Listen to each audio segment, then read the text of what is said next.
Folks, Black Star Network is here. Hold no punches! I'm real revolutionary right now. Support this man, Black Media. He makes sure that our stories are told. Thank you for being the voice of Black America, Roland. Stay black. I love y'all. All momentum we have now, we have to keep this going. The video looks phenomenal. See, there's a difference between Black Star Network and Black-owned media and something like CNN. You can't be Black-owned media and be scared. It's time to be smart. Bring your eyeballs home. You dig?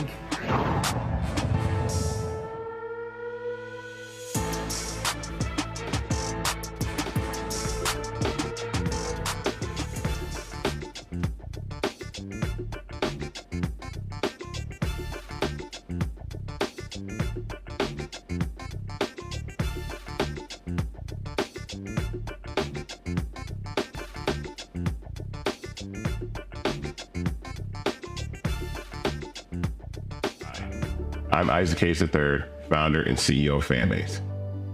Fanbase is a free-to-download, free-to-use, next-generation social media platform that allows anyone to have followers and subscribers on the same page. Fanbase was built through investment dollars from equity crowdfunding from the Jobs Act. People just like you helped build Fanbase, and we're looking for more people to help build Fanbase. We are currently raising $17 million in a Regulation A crowdfund on Start Engine.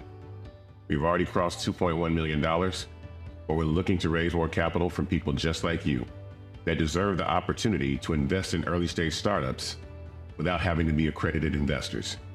So right now, I'd like you to go to startengine.com/fanbase and invest. The minimum to invest is $399. That gets you 60 shares of stock in Fanbase right now, today. And then use Fanbase to connect with friends, grow your audience, and be you without limits.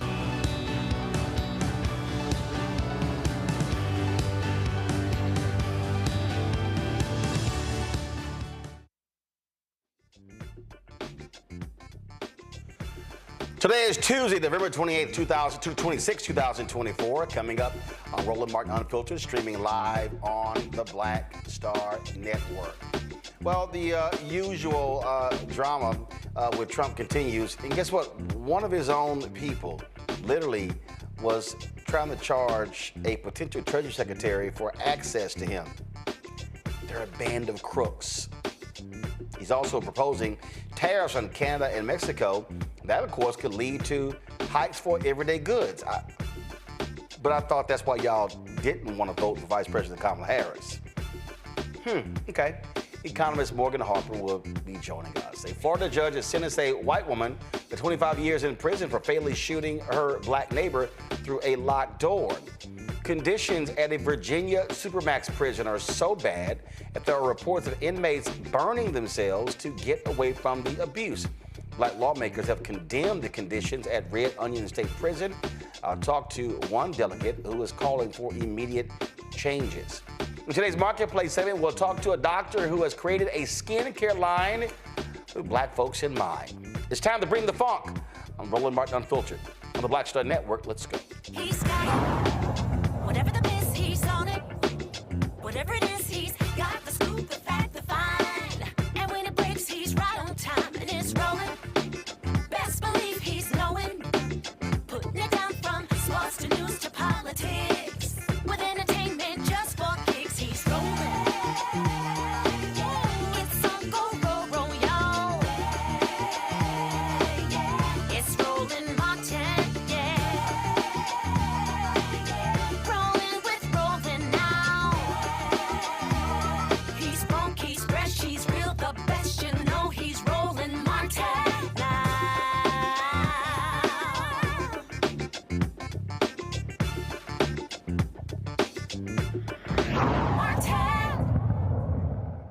Folks, Donald Trump's promise to massively increase tariffs on goods from Mexico and Canada, as well as China, trust me, will impact your pockets. The orange convicts tariffs are retaliation for illegal immigration and crime and drugs coming across the border.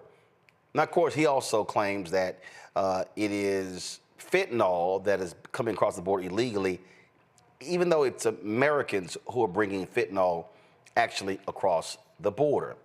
Automobiles, automobile parts, agriculture products, electronics, mineral fuels and oils, plastics and plastic products, machinery and industrial equipment, aluminum and steel products. All of those things, of course, have an impact. Guess what? The folks at the Center for American Progress, they say that Trump's plan to increase tariffs on Canadian and Mexican goods by 25%, on Chinese products by 10%, will cost a typical American family some $1,300 a year. Joining us right now is Morgan Harper. Morgan, of course, is with the American Economic Liberties Project, joining us from Columbus, Ohio. So, with all these folks, Morgan, who voted for populism, they were angry with Biden and Harris when it came to inflation. They said that gas was too high and food was too high and all these things were too high. But this is what they voted for? Well, as we know, it's not always clear what exactly voters are looking for based on how they cast their votes. I mean, there's no denying that prices are very high for a lot of people. That's a fact.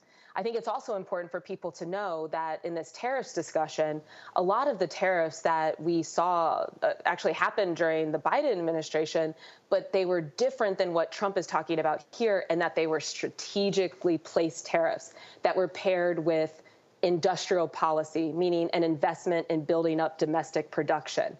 What Trump is talking about is pretty much, and what he was talking about during the campaign, is just across the board tariffs. We're just going to put tariffs on every good. And as you mentioned, that is very likely to increase prices because you aren't pairing it with any sort of domestic policy agenda that's going to make cheaper goods available here in the U.S. And so that is pretty irresponsible and should, and most likely will, lead to price increases if he actually follows through with it. And of course, now you have all of his supporters go, no. This is all about negotiating. He's threatening these things in order to get them to do something about illegal immigration. But they're already doing things. And the Mexican president dropped a letter making it perfectly clear how things are going to stand between the country. And so it's just interesting just watching all of this play out. It is really interesting. And like you said, I mean, a lot of if the concern is immigration, fentanyl, well, the highest percentage of people who are bringing that across the border are actually American. And so if you want to address immigration issues, then you should use immigration policy to do that. If you want to talk about what's going on with drug imports, we should talk about how to address that as an issue.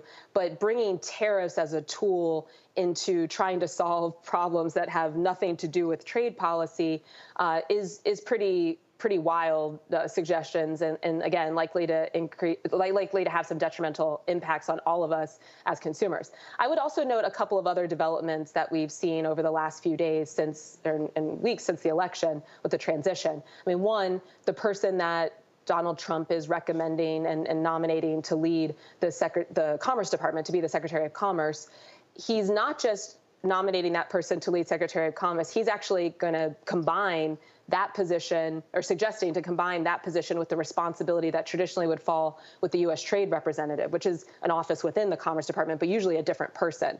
And the person, Lutnick is his last name, that he's suggesting to nominate, is very much a Wall Street guy, not somebody that seems like he would be on the side of trying to use things like trade policy to actually, again, boost domestic production, help American workers, try to keep prices low. It seems like his top priority is keeping Donald Trump happy based on his public statements so far. And again, that's not how you develop good policy. And the other thing I would note is we've already seen some suggestion, and we saw it in the first Trump administration when there were tariffs that were placed a little bit indiscriminately, that in certain industries, for example, tariffs that were placed on washing machines, we saw also price increases with dryers because companies that make those products realized that they had a little bit of cover to raise prices and consumers probably wouldn't know the difference. Similar to what we had talked about during some of the inflation discussions that we've had over the last year, when CEOs going on their earnings calls on the record saying inflation's kind of good for us. Well, tariffs that have no strategy behind them, that are just going to generally increase prices for a lot of goods, create an opportunity for corporations that just want to price gouge and raise prices, even if they aren't subject to a particular tariff, to do that, and counting on the American consumer to not know the difference. And also they know that, based on the signals we're seeing so far, that the government's unlikely to do anything about it. So these are all really troubling developments in a very short period of time. Again, we'll just have to see what actually gets implemented. But if the goal is to try to improve outcomes for workers, boost domestic production, and keep prices low, then you can do that with tariffs, but only if you're pairing it with an effective domestic production industrial policy strategy. Well, and also the Mexican president said, cool, we're going to hit your ass with tariffs. Right. So you're, likely leading to some retaliation, which also can have price impact. So it's a bit of a mess if you're not really going to engage in the necessary negotiations. And again, with a real plan of why you're using a tariff. Tariff can be an effective tool, but not if you're just using it as some kind of political ploy and to kind of assert yourself without any real plan. That is going to have really bad outcomes for workers and all of us in our pocketbooks. And let's just hope that we don't see the follow through. Well, here's a perfect example. One of these Trump folks, you can go to my iPad, he goes, it's very simple. 84% of Mexico's exports go to the U.S. 77% of Canada's exports go to the U.S. Trump has more leverage and he knows it. Okay, Morgan, let me just be clear. So, exports to the U.S., meaning products in Mexico going to the U.S. Tariffs on those goods are not going to impact Mexico. Tariffs on those goods will be paid by Americans who are buying those products. Yes, and I think another thing to keep in mind is just because you're putting a tariff on a particular country, it doesn't mean that then they're going to move production back to the U.S. automatically. They also have other options. They can move to other countries. So looking at, for example, at some of the tariffs on China, they can move to other countries in Asia, for example, that will do nothing to actually necessarily, again, if not paired with some kind of domestic strategy, will not lower prices. And a lot of these companies can just bypass their production, bypass the tariff and move their production to other countries that then also will have no positive impact on workers. So this, I can't really repeat it enough. This is really concerning policy, if you want to call it policy ideas, coming from President-elect Trump's camp here and his own words. And it's really unfortunate because I do think it confuses a lot of the public around how tariffs could be used effectively. And of course, overall, we want to see good impacts for all of us. We want to keep prices low. We want to make sure that we have lots of high-paying job opportunities for workers in the U.S., and this is not the path to get there. The thing that's also interesting is that the Mexican president, she's not playing here. In her letter, she responds to Trump. She says, go to my iPad, 70% of the illegal weapons seized from criminals in Mexico come from your country. We do not produce these weapons, nor do we consume synthetic drugs. Tragically, it is in our country that lives are lost to the violence resulting from meeting the drug demands in yours. President Trump, migration and drug consumption in the United States cannot be addressed through threats or tariffs. What is needed is cooperation and mutual understanding to tackle these significant challenges. She writes, for every tariff, there will be a response in kind until we put at risk our shared enterprises. Yes, shared. For instance, among Mexico's main exporters to the United States are General Motors, Stellantis, and Ford Motor Company, which arrived in Mexico 80 years ago. Why impose a tariff that would jeopardize them? Such a measure would be unacceptable and would lead to inflation and job losses in both the United States and Mexico. This is the thing that I go back to NAFTA, when all of these white voters in the Midwest, Illinois and Ohio and Michigan and Wisconsin, they were all, NAFTA is killing us. And I kept trying to explain to people, NAFTA is hurting one part of the country, but it's doing well for other states, Texas, New Mexico, Arizona, and others. And so this is the Mexican president said, okay, if you want to go there, let's go. I don't think I don't think the Mexican president and the Canadian prime minister are going to be backing down for Donald Trump's threats, because they know he does this and prices spike. That's on him. Yeah, I think listening to you, Roland, it's making me really appreciate just some of the tragedy of the situation, because, look, there's a lot of different views on NAFTA and what the impacts were from that. There has been a lot of, I think, evolution in how both parties are seeing trade policy, including but not limited to the use of tariffs. And we need to be having a real discussion about which takes on trade policy are going to best serve us as a country. Just like we need to have that on controlling fentanyl, just like the Mexican president there is saying in thinking about managing immigration issues. These are not easy topics, but to just continue to use everything as a political opportunity is really, really harmful and kind of missing the whole point. But on trade, I mean, there has been a real evolution here. It's like people, even in the Democratic Party want to say, oh, Trump's crazy, he's talking about tariffs. Well, we need to talk about, again, which kind of tariffs. And based on what Trump was doing in his first administration, which some of those, some targeting tariffs that Biden was able to build off on and support EV, speaking of the auto industry, EV manufacturing, support chip production in the U.S., well, those are the types of tariffs that actually can serve the interests of American workers and try eventually to keep prices lower. But this free-for-all of just letting Wall Street cronies run wild and do whatever Trump wants, again, that's not the way that we make good policy, and it's not gonna serve the best interests of the United States. All right, Morgan Harper, we really appreciate it. Thanks a lot. Thanks for having me. Folks, got to go to a break. We come back. We'll chat with my panel. You're watching Roland Martin Unfiltered on the Black Star Network. Don't forget to support the work that we do. Join our Bring the Funk fan club. You can contribute via Cash App by using this QR code from Stripe. Simply click Cash App and then make your donation. You can also send your check and money order to P.O. Box 57196, Washington, D.C. 20037 7-0196. PayPal is R Martin Unfiltered. Venmo is RM Unfiltered.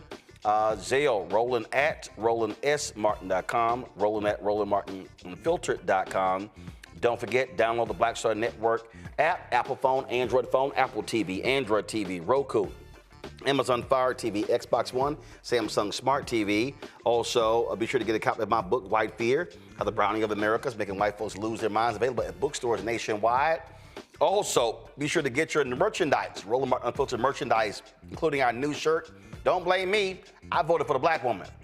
Go to First of all, you can go to blackstarnetwork.com, go to RolandSMartin.com, or you can go directly to RolandMartin.creator-spring.com. And of course, we want you to participate with Fanbase. Of course, the goal is to support this black-owned social media app. You can be an owner. You can get an equity stake. Get more information, go to startengine.com/fanbase. Startengine.com/fanbase. Download the app, but also invest in the app, and that's where you can get it. Back in a moment. Hatred on the streets, a horrific scene, a white nationalist rally that descended into deadly violence. White people are losing their damn minds. As an angry pro-Trump mob storms the U.S. Capitol, we're about to see the rise of what I call white minority resistance. We have seen white folks in this country who simply cannot tolerate black folks voting. I think what we're seeing is the inevitable result of violent denial. This is part of American history. Every time that people of color have made progress, whether real or symbolic, there has been what Carol Anderson at Emory University calls white rage as a backlash. This is the rise of the Proud Boys and the Boogaloo Boys. America, there's going to be more of this. Here's all the Proud Boys, guys. This country is getting increasingly racist in its behaviors and its attitudes because of the fear of white people. The fear that they're taking our jobs, they're taking our resources, they're taking our women. This is white fear.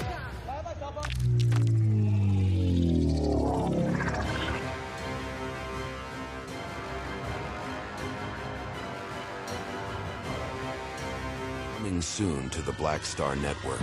I had been trying to get a record deal for a long time. You know, when I finally got signed to the Motown record label in 2003, I was 34, 35 years old. And up until that time, I had been trying to get record deals the traditional way. You know, you record your demo, you record your music, and you send it, you know, to the record labels, or maybe somebody, a friend of a friend, knows somebody that works for, you know, the record label. And really, chemistry that was my last-ditch effort at being in the music business. How long have you been trying? I've been trying since I was a teenager. Wow. You know? And you know. And I'm grateful that it didn't. I'm grateful that it happened when it happened, because I wasn't prepared, you know, as a teenager to embrace all that comes with a career in the music industry.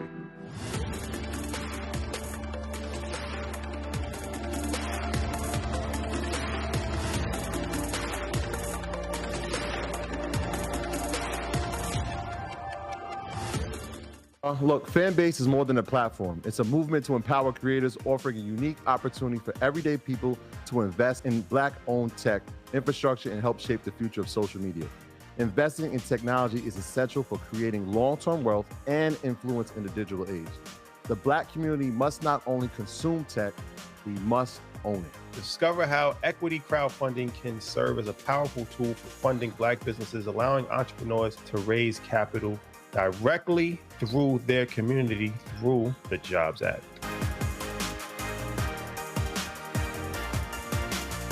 What's up, everybody? It's your girl, Latasha from the A. And you're watching Roland Martin Unfiltered. All right, folks, let's welcome our panel. Dr. Mustafa Santiago Ali, former senior advisor for environmental justice at the EPA. Joining us from D.C., Randy Bryant, DEI disruptor. Joining us from D.C., Joe Richardson, civil rights attorney. Joining us from Los Angeles. Mustafa, I'll start with you.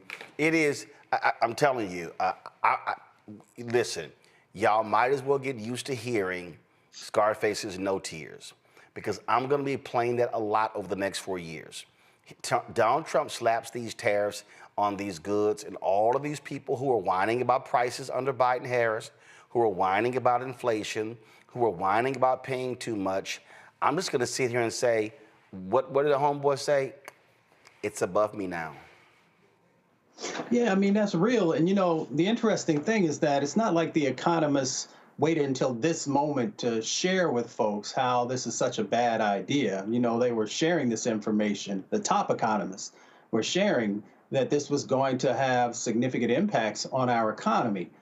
And, you know, the question always is that, you know, we know billionaires and millionaires, they are never going to be impacted. They're not worried about how much the light bill costs of putting food on the table. But for everyday folks, you have to ask the question, how is this going to impact you? And in a sense, folks, when they voted, said that they cared about the prices of food. It's a curious matter because we know that these tariffs, which are really taxes, are going to increase the things that you said that you cared about, you know, whether it is bread or milk or eggs, those different types of things, then the price is going to go up. The other part of it is, you know, we also talk about the gas was too high.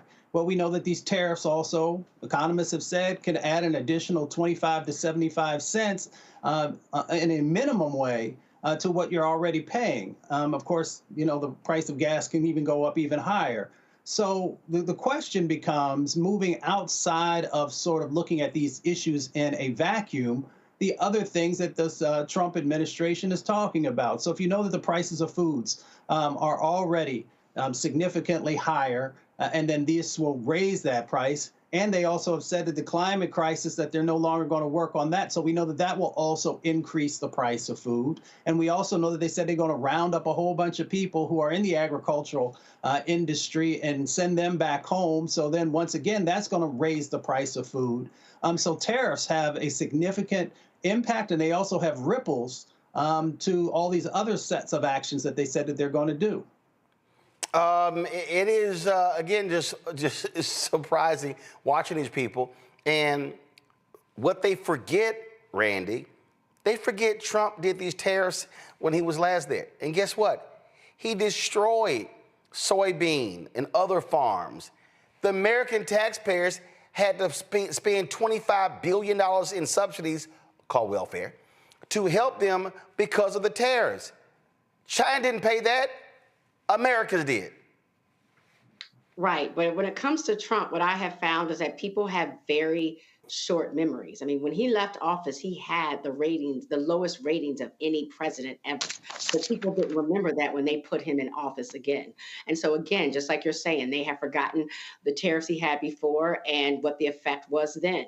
Also, I believe because he talks so much trash, right? That we have a leader that you don't know when he's bluffing or when he's serious, which certainly is not a good form of leadership. Because when he first came out, he said that he was talking about 60% tariffs in China. And he's now backing away from that very slowly. So, no one even knows when he's speaking the truth about what he's going to do or when he's just talking a big game. And then lastly, yes, I mean, you talk about we have this idea that America, and people who voted for Trump have this idea that America is the big and the best, and nobody can challenge us, and we can do whatever we want, and that we can just bully people into doing what we want to do. And I like how the president of Mexico came back and said, wait a minute, shorty, wait a minute, let's look at this a little bit. I mean, and how it would affect us, But unfortunately, it seems like the people who voted for Trump don't look at facts. I mean, they don't look at the fact that we get like almost 35% of our produce from Mexico and Canada. So if there are tariffs on that, that's gonna hurt us in some form or fashion. We're gonna feel it. And even if we don't feel it where you're paying more, I promise you that restaurants, those food service, those things that we like, we're gonna be getting less. So all of a sudden, I don't know what a Big Mac has on it when it doesn't have tomato and lettuce on it, but they're charging the same prices. That's why. Oh, listen, Joe, again, for all these people, they kept blaming all of these things on President Biden, Vice President Harris. Guess what? This is what y'all voted for. So don't come back with buyer's remorse, because y'all fell for the okie doke and the lies. And he was lying to you. But they said, oh, we'll ignore the lies from the serial liar. Yeah, and, they're going to get you coming in and they're going to get you going out. We forget, the part that we alluded to a little bit, you did in the interview, is the fact that corporations are okay with raising prices anyway, falsely setting it up as if it's an issue that the Biden administration was responsible for, the fact that corporations decide to get together and raise prices on their own, to everyone's detriment. And I'd call it an unintended consequence that prices would go up with tariffs. But everybody knows that if you do tariffs without strategy, and you don't have a good reason for doing them and something to offset them potentially so that you're better off, you're going to have higher prices. Also, that piece of information that the president of Mexico provided in that statement is some stuff that a lot of folk don't know about how our companies are down there, and therefore that's going to affect us as well. It's going to affect us here. It's going to affect us there. It's going to affect employees. It's going to affect the number of jobs. It's going to affect a lot of things. But when you see it coming, I don't necessarily think that you get to call it an unintended consequence. That being said, I think there are other unintended consequences that we aren't even talking about that are going to come and manifest themselves in the way of higher prices, in the way of lost jobs, in the way of crises as it pertains to certain service professions, not having people fill in because the Trump administration seems to be hell-bent on doing this thing for retribution kind of purpose. But it's going to end up being a very serious problem that's going to have both the intended consequences that economists would tell you. I mean, Walmart's telling you they're going to raise prices, and unintended consequences too. As I said, it's above me now. Sorry. It's above me now. And I'm telling y'all, I'm aware for the next 4 years, don't pull it up, y'all. Don't blame me. I voted for the black woman. I'm aware of that the next 4 years. And so when they start running their mouths, hey, don't blame me. I voted for the black woman. Just want to let y'all know. All right, got to go to a break. We come back. We're going to talk about white woman in Florida. Oh, kill that sister? Her sorry ass about to sit in prison for a little while. Also, we'll talk about the case out of Kansas City as well. Plus, oh, y'all, poor Rudy Giuliani. He was in court today, and he said, I don't have any money. They're trying to take my car. They're taking all of my stuff. You shouldn't have talked shit about those two black women in Georgia. So, again, Rudy, no tears. I'll be back on Roland Martin Unfiltered. Hi, I'm Ajike III, founder and CEO of Fanbase. Fanbase is a free-to-download, free-to-use, next-generation social media platform that allows anyone to have followers and subscribers on the same page. Fanbase was built through investment dollars from equity crowdfunding from the Jobs Act. People just like you help build Fanbase, and we're looking for more people to help build Fanbase. We are currently raising $17 million in a Regulation A crowdfund on Start Engine. We've already crossed $2.1 million, but we're looking to raise more capital from people just like you that deserve the opportunity to invest in early-stage startups without having to be accredited investors. So right now, I'd like you to go to startengine.com/fanbase and invest. The minimum to invest is $399. That gets you 60 shares of stock in Fanbase right now, today. And then use Fanbase to connect with friends, grow your audience, and be you without limits.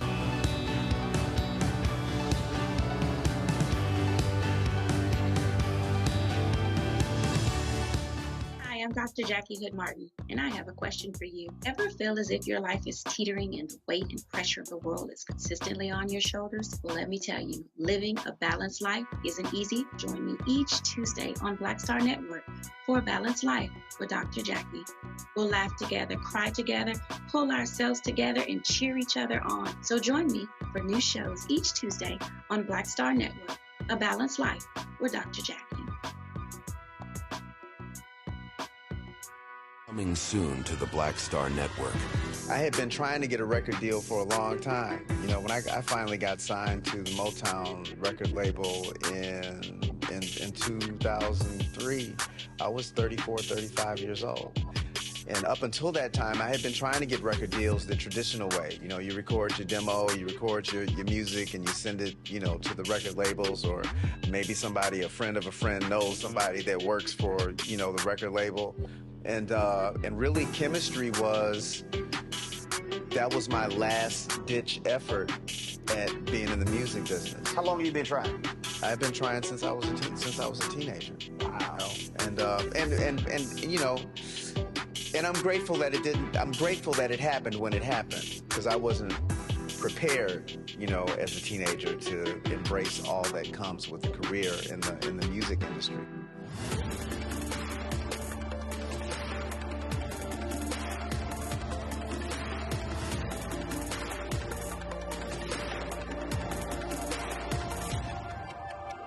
Russell L. Honoré, Lieutenant General, United States Army, retired, and you're watching Roland Martin Unfiltered.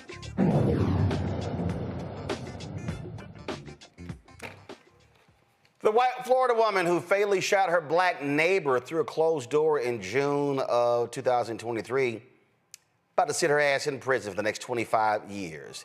Here's what the judge said right before announcing Susan Lawrence's sentence of first-degree felony manslaughter for killing Ajike A.J. Owens. I'm primarily looking at the harm inflicted upon not only the victim, who of course lost her life, but her family. She has 4 children, all of whom were present during the offense or somewhere in the general vicinity, or at least home. It certainly will have a traumatic impact on their lives for the rest of their lives. They'll live their whole lives without their mother, which I think is a very significant harm inflicted upon them by Ms. Lawrence. When I look at the nature of the offense, you know, I find that the shooting was completely unnecessary in this case. Ms. Lawrence was behind the door was locked. She had already called law enforcement. They were en route. She knew they were en route. She was in a relatively safe position. For some reason, she went into her room and found a gun. She could have stayed in the room and put another locked door between her and Miss Owens, but she came back out, put herself in front of the door, and at the time she fired the gun through the door, she was safe. Miss Owens was simply, although she was clearly banging loudly and was probably very angry over the whole situation, it appears to be she was mostly demanding that Miss Lawrence come outside, which would indicate she had no indication of coming inside the house. So when Miss Lawrence fired the gun through the door, she did so knowing a person was directly on the other side of the door. And she knew that person wasn't a burglar, she wasn't a robber, she wasn't a rapist. She knew she was probably upset about the interaction with the kids, but she had arguments with her before, and no real harm came other than, I guess, a sign was thrown at her, a paper sign. And that's when she decided to shoot. I find that the shooting, when I listened to every aspect of the trial and every aspect of sentencing here, you know, it's the facts don't rise to a murder charge, but they are very aggravated manslaughter. Because this case, the shooting was based, I find, more on anger than fear. I think that's pretty well established in this case. So when I weigh it out, and believe me, I find that, you know, she's a victim of child sex abuse was a significant mitigating factor. And she has no criminal record, which is also a significant factor. However, we also have a tremendous harm inflicted upon this family and the victim's family. So what I'm going to do in this case is order she being adjudicated guilty of manslaughter with a firearm, and order to serve 25 years in the Department of Corrections. With credit for 538 days. $100 cost of prosecution, $100 fine, court cost. Good luck to you, ma'am. You have 30 days to appeal. Again, Lorenz shot Owens, a black mother of 4, in the presence of her now 10-year-old son after Owens went to speak with Lorenz following a dispute over Owens' children playing near her home. Her defense team argued that she acted in self-defense because she feared for her life, but she shot an unarmed Owens through a locked door. I don't want to see no white woman tears, Randy. The bottom line is this woman was hateful and despicable. And I'll be honest, I hope she get her ass whooped every day in prison. I would not cry her one tear if that's what happened. She deserves whatever happens to her. Quite frankly, the fact that she killed that woman, a mother of 3 children, in front of one of the kids and near the other 2 children, and then never really showed remorse. You saw even during the sentencing, she's trying to deny and trying to actually suggest that she was scared. How are you scared behind a closed, locked door? And there was another door she could have closed, they said, to even make her safer. So it's just disgusting. She is pure evil. No other way to look at it. Pure evil. And she can sit there, Joe, all she wants to do, shaking her head. She did not have to do this. This was on her, so she can go to hell. Yeah, she had no reasonable belief that she was in danger of serious bodily injury or death. That's the fact of the matter. There's one door closed. She could have closed another door. Police were called and on the way, and she had dealt with her before. And because she dealt with her before and she survived, as it were, doesn't sound like there were physical altercations or any of those types of things. There's a lot of yelling and screaming. She did not have good reason to believe that she needed to shoot through a door, because among other things, that could have shot anybody. You know, that could have harmed anybody. That could have harmed that child physically, in addition to the mental harm that that child and that child's siblings will have to live with for the rest of their lives. So this judge was very measured, and he gave her 25 years, even with the mitigating factors. And that's what he should have done. The fact of the matter is she could theoretically still get out of jail at some point. And some of us might not think that's a good look. But it was justice it was the right decision by the trier fact that she was guilty because there was more anger than there was fear. And we need to all be reminded, listen, whether you black, white, you got a red tail, you polka dot, whatever you got cracking, you need to make sure that you don't let your hate and your dislike take you to a place that you don't need to be. She is Exhibit 1. Right. Her ass was pure evil, Mustafa. Simple as that. And she deserved everything that she gets. Everything. All 25 years.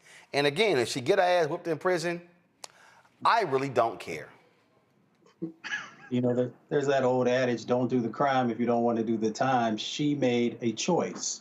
She made a choice to go back into whatever the back room was to get her weapon. She made a choice to pull the trigger. And with that choice, there are repercussions. The repercussions, of course, are those 4 little children no longer have their mother, but also now this individual will spend the next possibly 25 years in prison. And it also speaks to the greater set of challenges that we have in this country when we've got over 400 million guns. So there's a whole bunch of people who have guns who just don't have the mental capacity to actually be able to deal with what they bring. So, you know, she got the time, she did the crime, and we move forward. Indeed. Folks, let's talk about Independence, Missouri, where police officers were responded to a domestic disturbance call. By the time they left, a mother and her infant daughter were dead, killed by those called to help. The community and family want to know why officers shot 34-year-old Maria Pike and her daughter, 2-month-old Destiny Hope, who was in her mother's arms. The Kansas City Defender has followed this case. In an article, in this article, the infant's father, Michael Holder, who was present during the incident, said, "They shot my baby." Holder said, his voice shaking with grief and fury, "It looked like her head exploded. Her blood splattered across my glasses and all over me. All I could do was scream. I just kept saying 3 words, the same 3 words, you killed her. I was screaming it over and over." Neither the body camera footage nor the identity of the police officer who pulled the trigger have been released. Ryan Sorrell, the founder and executive editor of the Kansas City Defender, joins us right now. Ryan, glad to have you here. So they're not explaining what the hell they did. They're not explaining what the circumstances were. How do people, I mean, this sounds like the Sonia Massey case. They call for help and they end up dead. Absolutely. I mean, I think this is truly one of the most horrifying cases that I have ever reported on. From what we have seen, I mean, the day after it happened, the police chief of Independence Police Department, Police Chief Dustman, did a press conference that we call a state-sanctioned disinformation campaign, where he literally went out to the media and said that he was spewing essentially what has been disproven by all of the existing eyewitnesses that we have spoken to. We've spoken with the grandmother who was present. We spoke to the grandfather. I spoke directly with Mitchell, who was in the room. I spoke to the owner of the apartment complex, who was also present. Everybody has said that they did not see Maria have any weapon in her arm, yet the police chief espoused that allegedly Maria had a knife in her hand, which he tried to make that seem as if that would justify the fact that the police ran into this apartment with military-grade assault rifles, knowing there was a baby present, and ultimately shot this baby Destiny, in her head while she was being held in her mother's arms. And then when her mother jumped up, they shot Maria as well. And so this is just absolutely horrifying. The police are not releasing any details whatsoever. And to me, what just does not make any sense, what doesn't make any sense to the family, to the community, what doesn't make any sense is why the police department and this police chief would say that she was armed and put this narrative out there. But then when the media asked him, do you all know what the age of this young person or this child that you killed, he refused to say the age.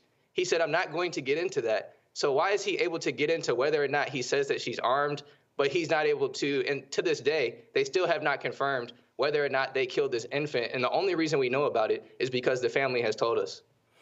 First of all, it was, okay, who called them, and was it domestic violence in that household or somewhere else?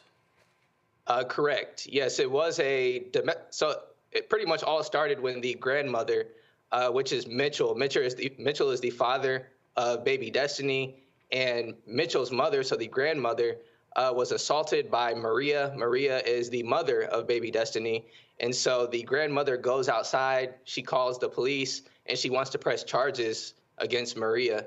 And the police arrive, and they ask the grandmother, they say, are there any weapons present upstairs? And the grandmother says, no, there are not any weapons present upstairs. All I want her to do is be arrested for assault. And then she also tells the police there is a baby upstairs. So she warns them that there is an infant inside of the apartment building. And then the police go upstairs. They actually go into the wrong apartment. They go into someone else's apartment. And I spoke directly to this person named Bug. And they busted into Bug's apartment. So they go into the wrong apartment with these assault weapons. Once again, they point them directly at Bug. They're screaming at Bug, saying, what did you do with my officer? Where is my officer? And Bug is screaming back at them, you have the wrong apartment. And this goes on for about 30 seconds until they finally realize they're in the wrong apartment, and they just run out. They don't apologize or anything. They run out, and they go to supposedly what is the correct apartment. And Mitchell, I spoke directly with Mitchell as well, who's the father of Destiny. And Mitchell says that he asked the police, can they talk outside the door? Because he didn't want the police to come inside of his apartment with their guns out like that. And despite his pleas for the police to stay outside of his door, they barged into the door, and that's when the altercation happened. Well, we certainly would love to get more information. And as usual, when they don't release body cam footage, when they don't release a name and don't release details, that means the cops screwed up. That's exactly what it means. So, all right, then. We certainly appreciate it, Ryan. Thanks a lot.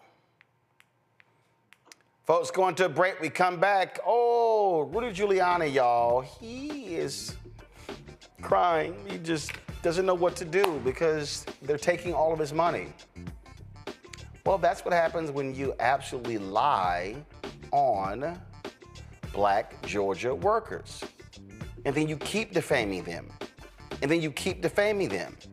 And then you keep defaming them. So, shut up. Folks, support our work. Join the Bring the Funk fan club. If you want to give via Cash App, do so via Stripe and this QR code. You can use it right here. Also, send your check and money order to P.O. Box 57196, Washington, D.C. 20037-0196. Of course, PayPal, R. Martin Unfiltered. Venmo is RM Unfiltered. Zelle, Roland at RolandSMartin.com. Roland at RolandMartinUnfiltered.com. We'll be right back. Coming soon to the Black Star Network. I had been trying to get a record deal for a long time. You know, when I finally got signed to the Motown record label in 2003, I was 34, 35 years old. And up until that time, I had been trying to get record deals the traditional way. You know, you record your demo, you record your music, and you send it, you know, to the record labels, or maybe somebody, a friend of a friend, knows somebody that works for, you know, the record label. And really, chemistry was my last-ditch effort at being in the music business. How long have you been trying? I've been trying since I was a teenager. Wow. And you know, and I'm grateful that it didn't. I'm grateful that it happened when it happened, because I wasn't prepared, you know, as a teenager to embrace all that comes with a career in the music industry.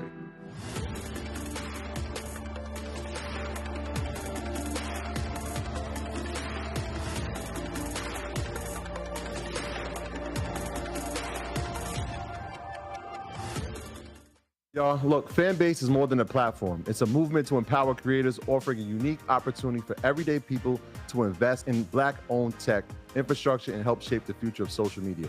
Investing in technology is essential for creating long-term wealth and influence in the digital age. The Black community must not only consume tech, we must own it. Discover how equity crowdfunding can serve as a powerful tool for funding Black businesses, allowing entrepreneurs to raise capital directly through their community through the Jobs Act.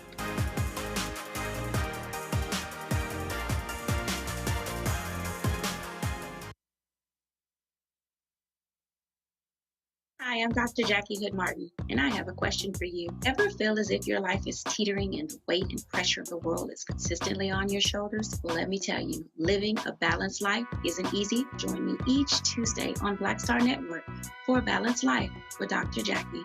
We'll laugh together, cry together, pull ourselves together, and cheer each other on. So join me for new shows each Tuesday on Black Star Network, A Balanced Life with Dr. Jackie.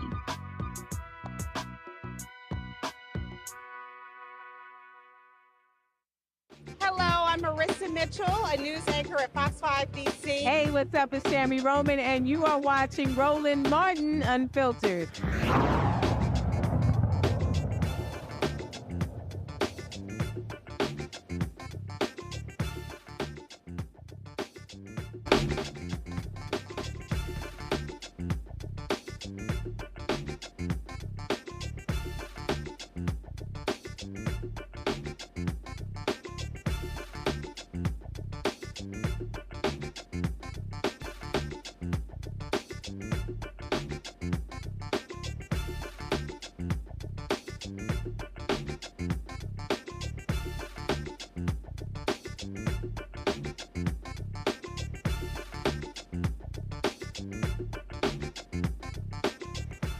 Well, folks, there was a hearing today, and let's just say Rudy Giuliani was not happy at all. Now, you know, he's got to pay a massive judgment to two black poll workers in Georgia because he kept defaming them in the 2020 election. And Rudy ain't too happy, y'all.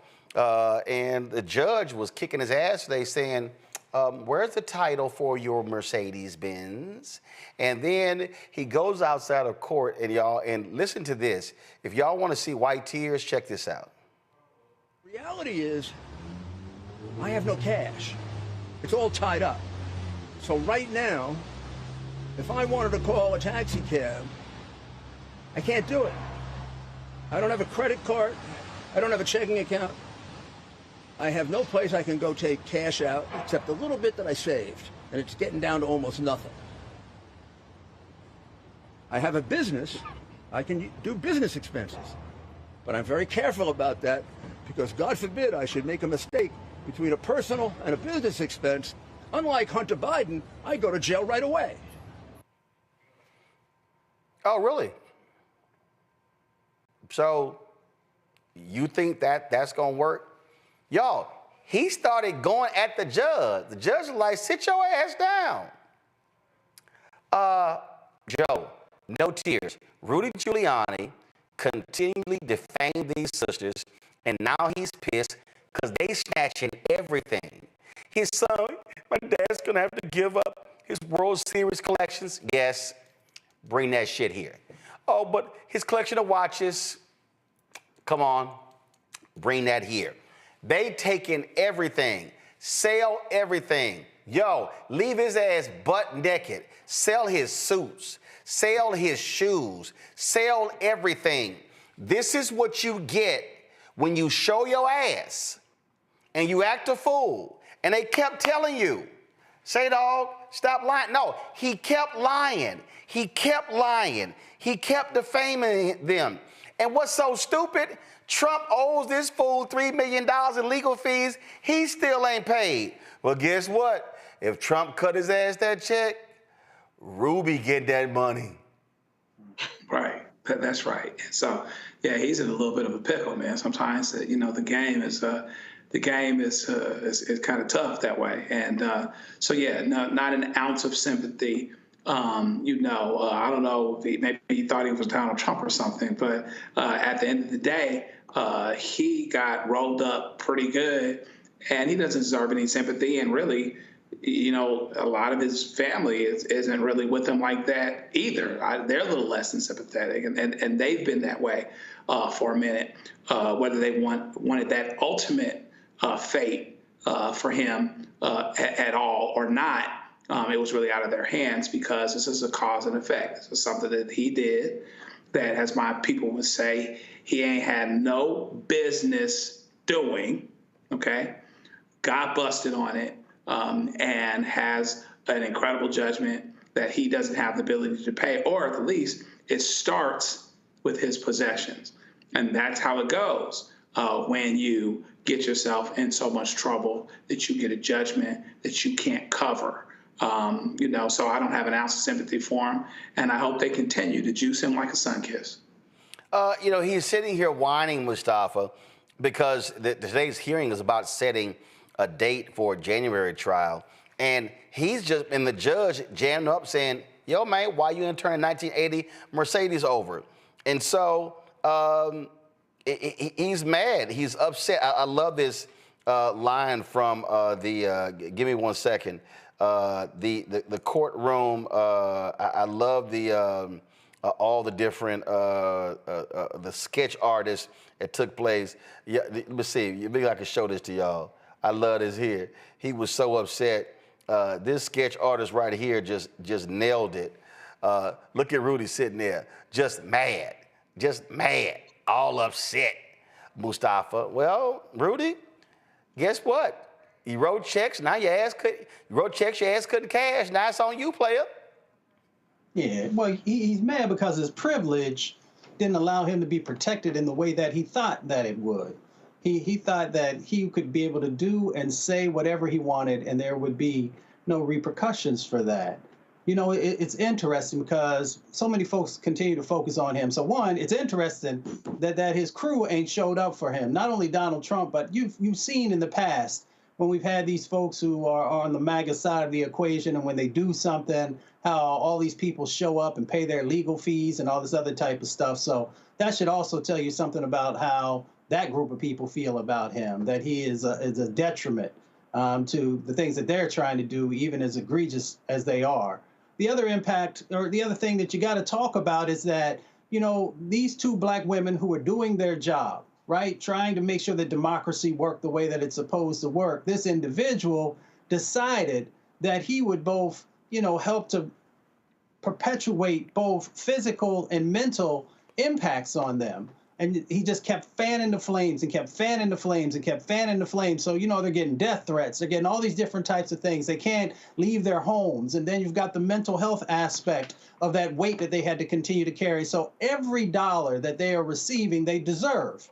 Because this individual decided that, he was above the law and that he could do and say whatever he wanted. So I'm glad that he got checked. And I hope all the other folks who continue to do these types of things also have to go in their pockets to make sure that they are reimbursing folks for their time, for the mental health, and for the physical things that they have to go through. I love this here, Randy, quote, because the judge was jamming him up about getting a title.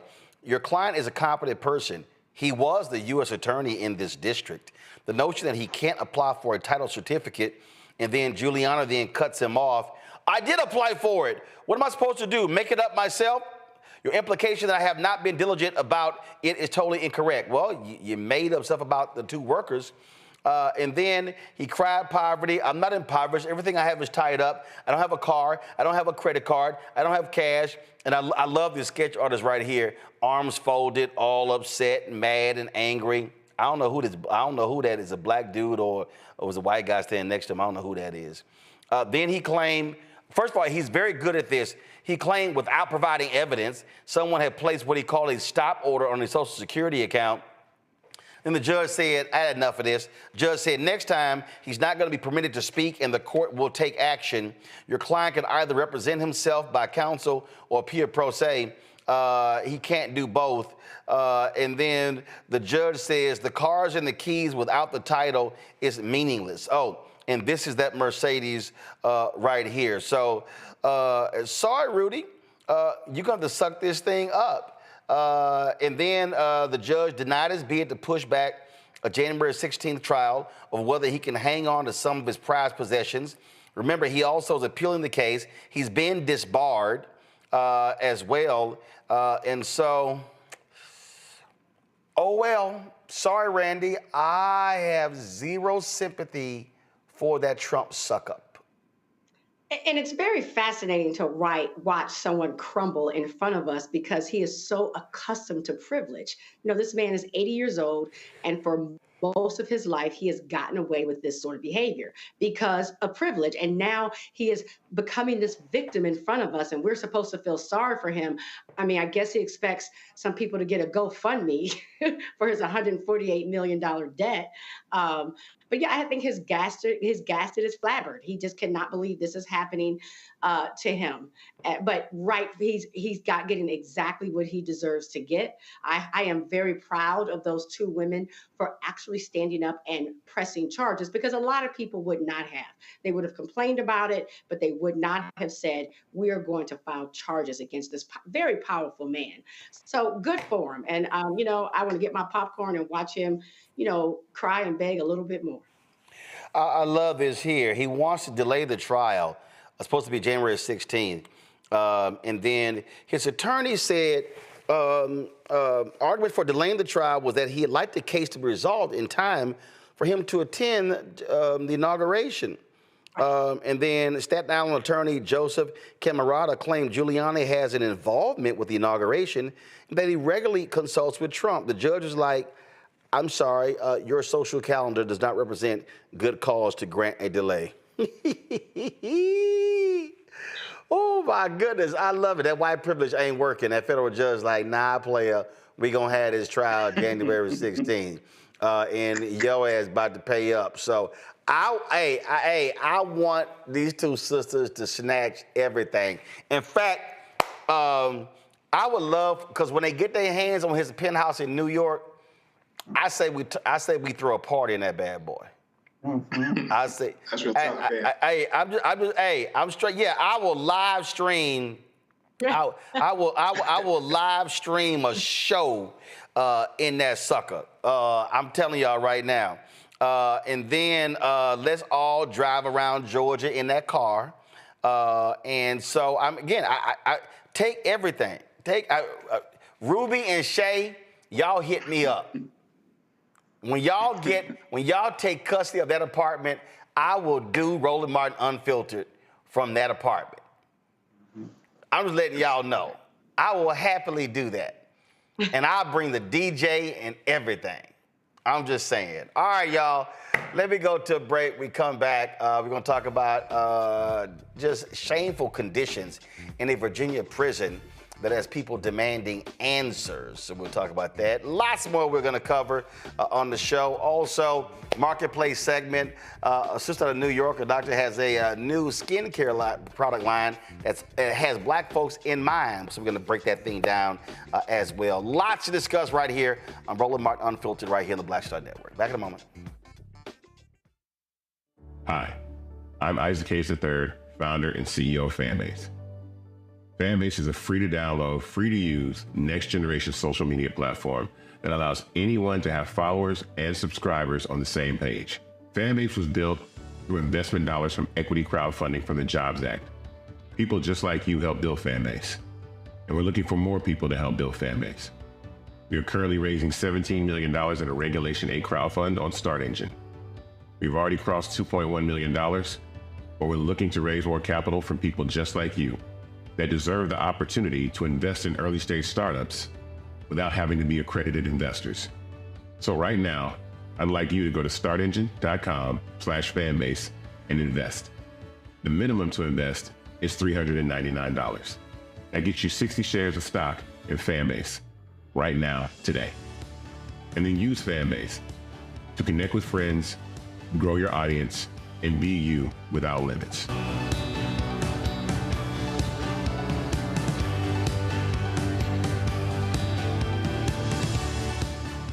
Soon to the Black Star Network. I had been trying to get a record deal for a long time. You know, when I finally got signed to the Motown record label in 2003, I was 34, 35 years old. And up until that time, I had been trying to get record deals the traditional way. You know, you record your demo, you record your music, and you send it, to the record labels, or maybe a friend of a friend knows somebody that works for, the record label. And really, chemistry was my last-ditch effort at being in the music business. How long have you been trying? I've been trying since I was a teenager. Wow. And And I'm grateful that it didn't. I'm grateful that it happened when it happened, because I wasn't prepared, you know, as a teenager to embrace all that comes with a career in the music industry.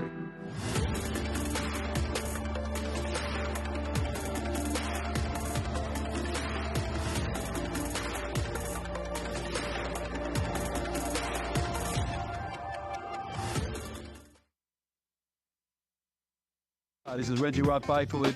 You're watching Roland Martin, unfiltered, uncut, unplugged, and undamn believable. You hear me? 6 folks have burned themselves at Virginia's Supermax Red Onion State Prison since the start of the year. Allegations of abuse have been piling up since the prison opened in 1998. The Human Rights Watch and Amnesty International have released reports citing human rights violations. More than 2/3 of the inmates are held in solitary confinement for 23 hours a day, ranging from 2 weeks to 14 years. According to a 2018 lawsuit, one man allegedly hallucinated and spoke with his dead parents while kept in solitary for more than 12 years. In another case, a man isolated for over 600 days started to speak in numbers, lost more than 30 pounds, and signed his name with a series of random letters. The DOC settled both lawsuits. Virginia's Legislative Black Caucus wrote a letter condemning the inhumane conditions at the prison. Delegate Ray Cousins joins us now from Richmond. So, first and foremost, we've seen where the Department of Justice has come in and investigated state prisons. And we just saw what they just did in Fulton County, the jail there. Have y'all called for the DOJ to come in to investigate this prison and other prisons in Virginia? So the Legislative Black Caucus has not called on the DOJ to investigate, but we are calling on the Department of Corrections, a Ombudsman office, which we established here in Virginia earlier this year, to provide oversight to correctional facilities and to investigate complaints like this. I also spoke to our House Public Safety Committee Chair, Marcus Simon, and we are, and I'm a member of that committee, and we will be holding an investigatory hearing within the next couple months, if not the next month or so. Have you heard from the governor? Have you heard from the head of the Department of Corrections? What have they said to these allegations? We have not heard from the governor. We just issued the press release this morning, and we expect to hopefully have those conversations within the next few days. So have y'all confirmed these stories of these prisoners burning themselves? So we have, right now, these are allegations, and we're hearing complaints from incarcerated individuals and their families, and that is who has reported these conditions to us. Earlier this year, I received a number of complaints from constituents here in Richmond, Virginia, who have family members at Red Onion, who mentioned that a few of the incarcerated individuals were undergoing hunger strikes in protest to the inhumane conditions that exist at the prison.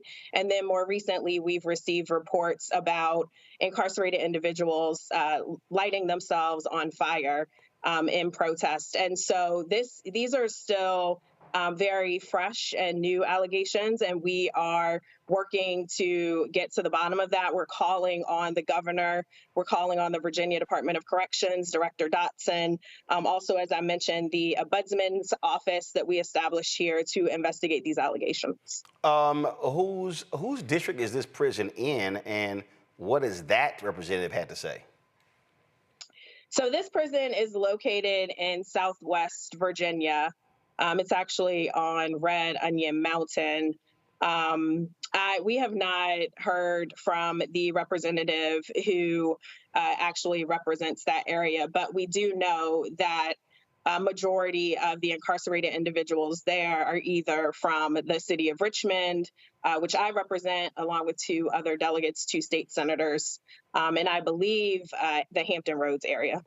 Are y'all going to demand a visit to the prison to inspect for yourselves what's going on?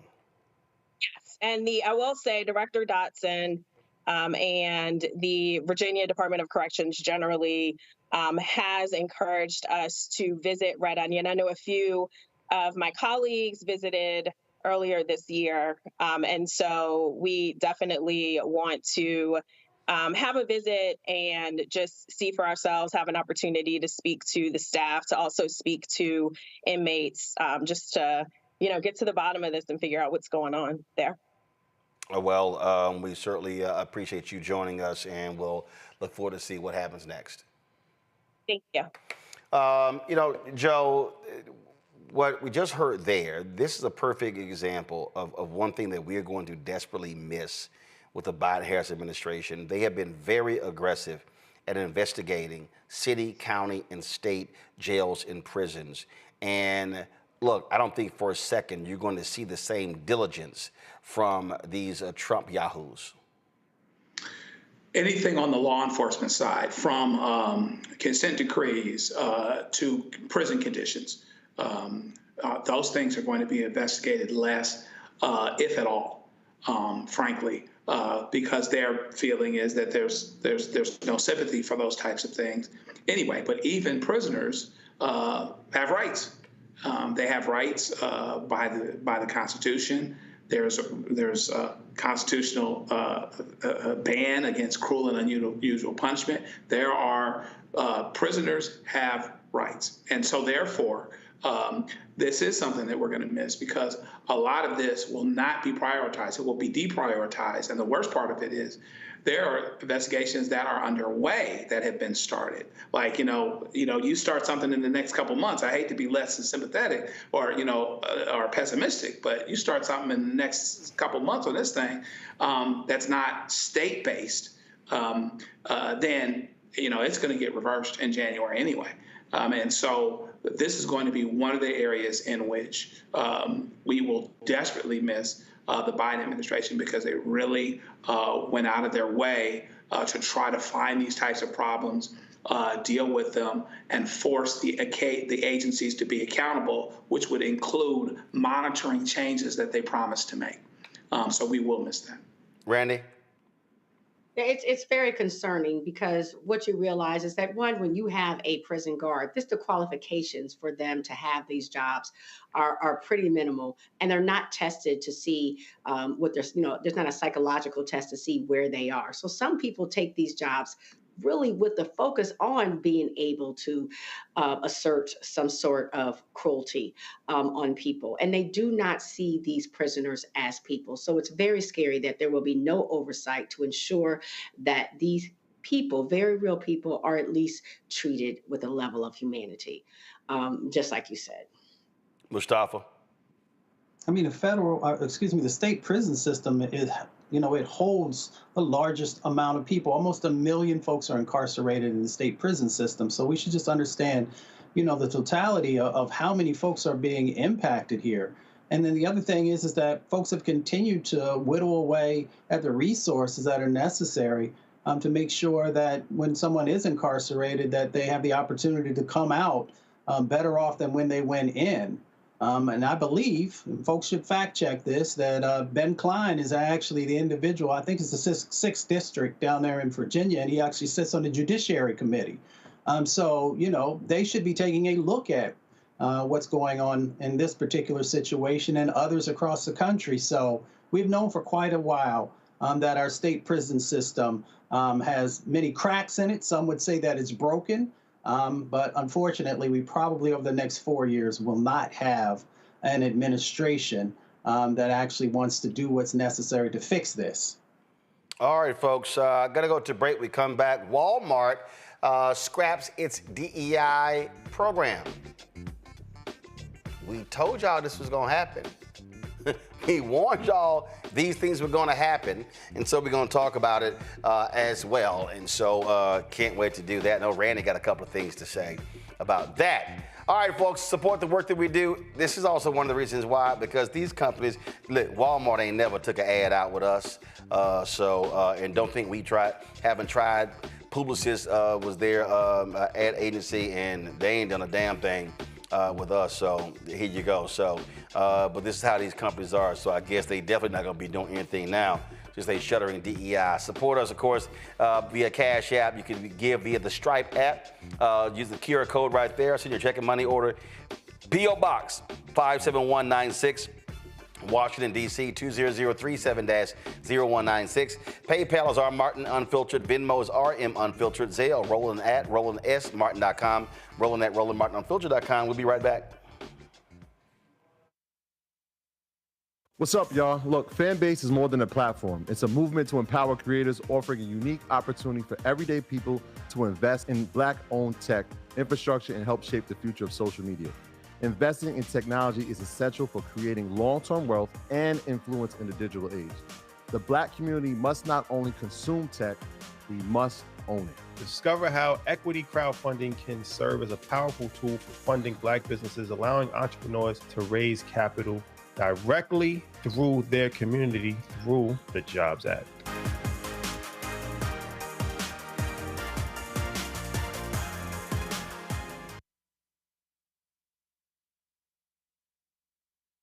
Hi, I'm Ajike III, founder and CEO of Fanbase. Fanbase is a free-to-download, free-to-use, next-generation social media platform that allows anyone to have followers and subscribers on the same page. Fanbase was built through investment dollars from equity crowdfunding from the Jobs Act. People just like you helped build Fanbase, and we're looking for more people to help build Fanbase.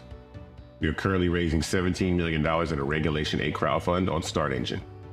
We've already crossed $2.1 million, but we're looking to raise more capital from people just like you that deserve the opportunity to invest in early-stage startups without having to be accredited investors. So right now, I'd like you to go to startengine.com/fanbase and invest. The minimum to invest is $399. That gets you 60 shares of stock in Fanbase right now, today. And then use Fanbase to connect with friends, grow your audience, and be you without limits.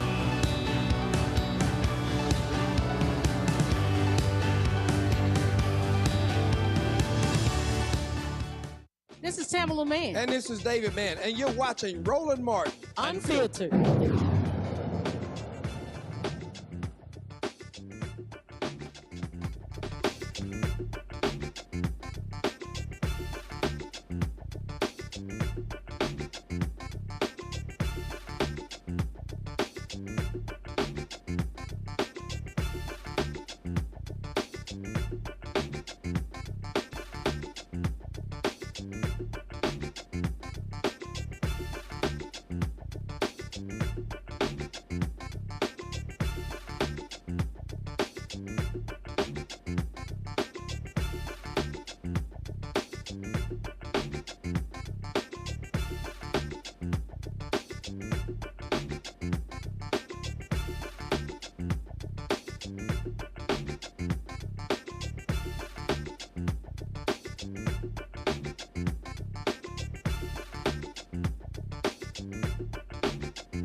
Well, Walmart has decided they're going to get rid of their DEI policies. Why? Because right-wing conservatives have been targeting a number of public companies, telling them they don't like what their support for transgender, LGBTQ, as well as Black folks and other minorities. This is the Walmart U.S. CEO speaking this morning on CBS This Morning, explaining their decision. Of course, Walmart is America's largest employer, one of the biggest companies in the world. So this is a huge decision. Listen. Well, first of all, good morning and thanks for having me. It's great to be here. I'm in Houston, Texas, in our Friendswood location, so it's exciting to be in the store this time of year. First, let me say, like many companies all across the United States, we've been on a journey and we continue to be on a journey. And what we're trying to do is to ensure that every customer, every associate feels welcome here to shop and to feel like they belong. And that term belong, we've been talking about belonging now for almost 2 years. Early 2023, we started talking about belonging. And we're going to continue to make the best decisions we can that makes everyone, our customers, our associates, feel like this is an environment they can shop in and thrive in. Is diversity among your suppliers still important to you at Walmart, John? Well, starting with our company back in 1962, we were a small business, a single store that operated out of Rogers, Arkansas. And so we'll continue to do the things that we can do to ensure that small suppliers have a path to being successful, not only at Walmart, but in their business in total. You know, every year we really focus on made in the USA. About 2/3 of what we sell is either made, grown, or assembled right here in the United States. We have a program every summer called Open Call, where we welcome in small suppliers and we welcome in people that have an idea, that are an entrepreneur and they want to learn. So we're going to continue to lean into ensuring that we provide the very best pathways for small businesses, our suppliers, to be successful here in the store. If I had more time, I could take you around the store and show you a few of those examples, but there are a lot of them and there'll continue to be more. Okay, so first of all, you saw right there, he didn't answer Gayle King's question. He didn't answer it at all. There also was this $100 million initiative that they had announced after the death of George Floyd. They're getting rid of that. It was they also were funding what it was called a Center for Racial Equity, a nonprofit that Walmart launched in 2020. Supposed to be a 5-year initiative, and so that's also being shuttered. Let's just be real, Randy. What's going on here? This is a part of the attack against critical race theory, part of the attack on affirmative action. This is all about the right-wing agenda. They have been targeting Harley Davidson, John Deere, numerous companies. They've been targeting law firms. This is what this is all about. And the problem is corporate America. They're showing how gutless they are. They're showing how they are scared. Oh my God, we don't want to be attacked by Trump and the right. And so that's all this is. And I remember I was in Los Angeles. It was NAACP panel, and it was a DEI panel, and I was going hard. And people were like, dog, why are you going so hard? I said, because I'm trying to tell y'all this is about to end. I said, unless you have a strong counterattack, I said, these white corporations, their knees are going to buckle. They are not going to stand up to these right-wingers. And guess what? All of that stuff, and here we are. It'll be 5 years in May since George Floyd was killed. And I told folk, I said, I'll be shocked if we get to the 5th year. We barely had 3 years. Right. And I want people to know, when you talk about attacking, it's not just that they are writing articles or doing interviews. They are filing lawsuits after lawsuits after lawsuits.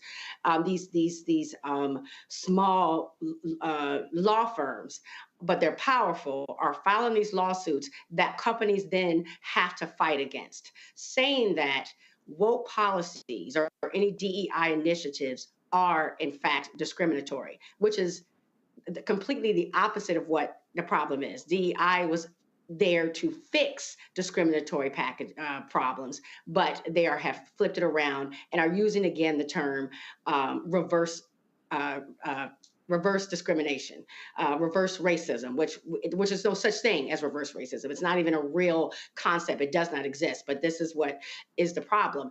And these corporations are buckling under the pressure. And I really want people to understand the impact of that, because what that means is that a person trying to get a job at Walmart, yes, we understand that's going to be an issue, but also a person who's trying to sell their products in Walmart.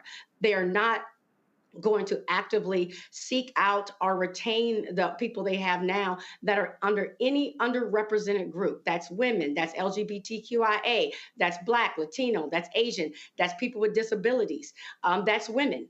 And so what they're saying is what they're saying is they're evening out the playing ground, because they have said, are trying to suggest that we are all have equal chances in America. We all have equal chance to make it. But what DEI does is it gives us an unfair advantage. Now, it is laughable that I, as a Black woman, has an unfair advantage over a heterosexual white man. We know that's a joke, right? We see who the president of Walmart is, but that's what they're suggesting. And so, of course, the opportunity for me to even sell, to supply, is going to be a problem. But they're to advertise on shows like yours, Martin, Roland, is completely we're not going to exist. They're going to make it where what they have is what they consider a fair playing ground, and everybody's on it. I mean, it is quite scary that here we have the largest employer saying we no longer will have DEI initiatives, which also means they won't be looking at it. So they won't be looking at how they're functioning as a store. So if the store has employees that 95% of them are white and male, that's fine. There's no one there to check them on it. And that is what the workforce used to look like. DEI was supposed to work against that.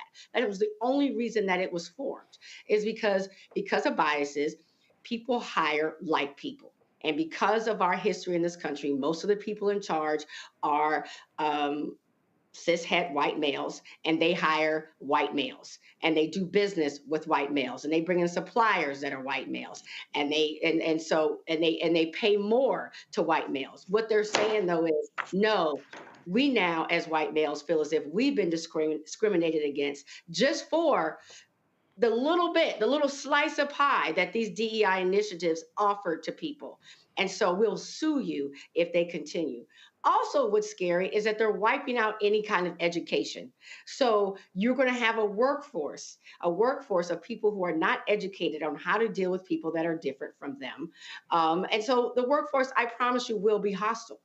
They won't be, if you do get a job there, now it's more difficult if you're from an underrepresented group. But when you do get the job, the chances of being treated well, that you feel included and like you're in a safe environment, those chances have gone down. So, and if Walmart has done it, the sad thing is that other corporations are definitely going to follow suit. So I feel very nervous for everyone involved. I mean, I don't think people, like, again, I know I'm going on and on, but even like truckers, I mean, there's the people who bring in the supplies from people. There are contracts that say, okay, we're going to give 5% of our contracts to minority truckers. Nope. That's gone now. Even that 5% is gone.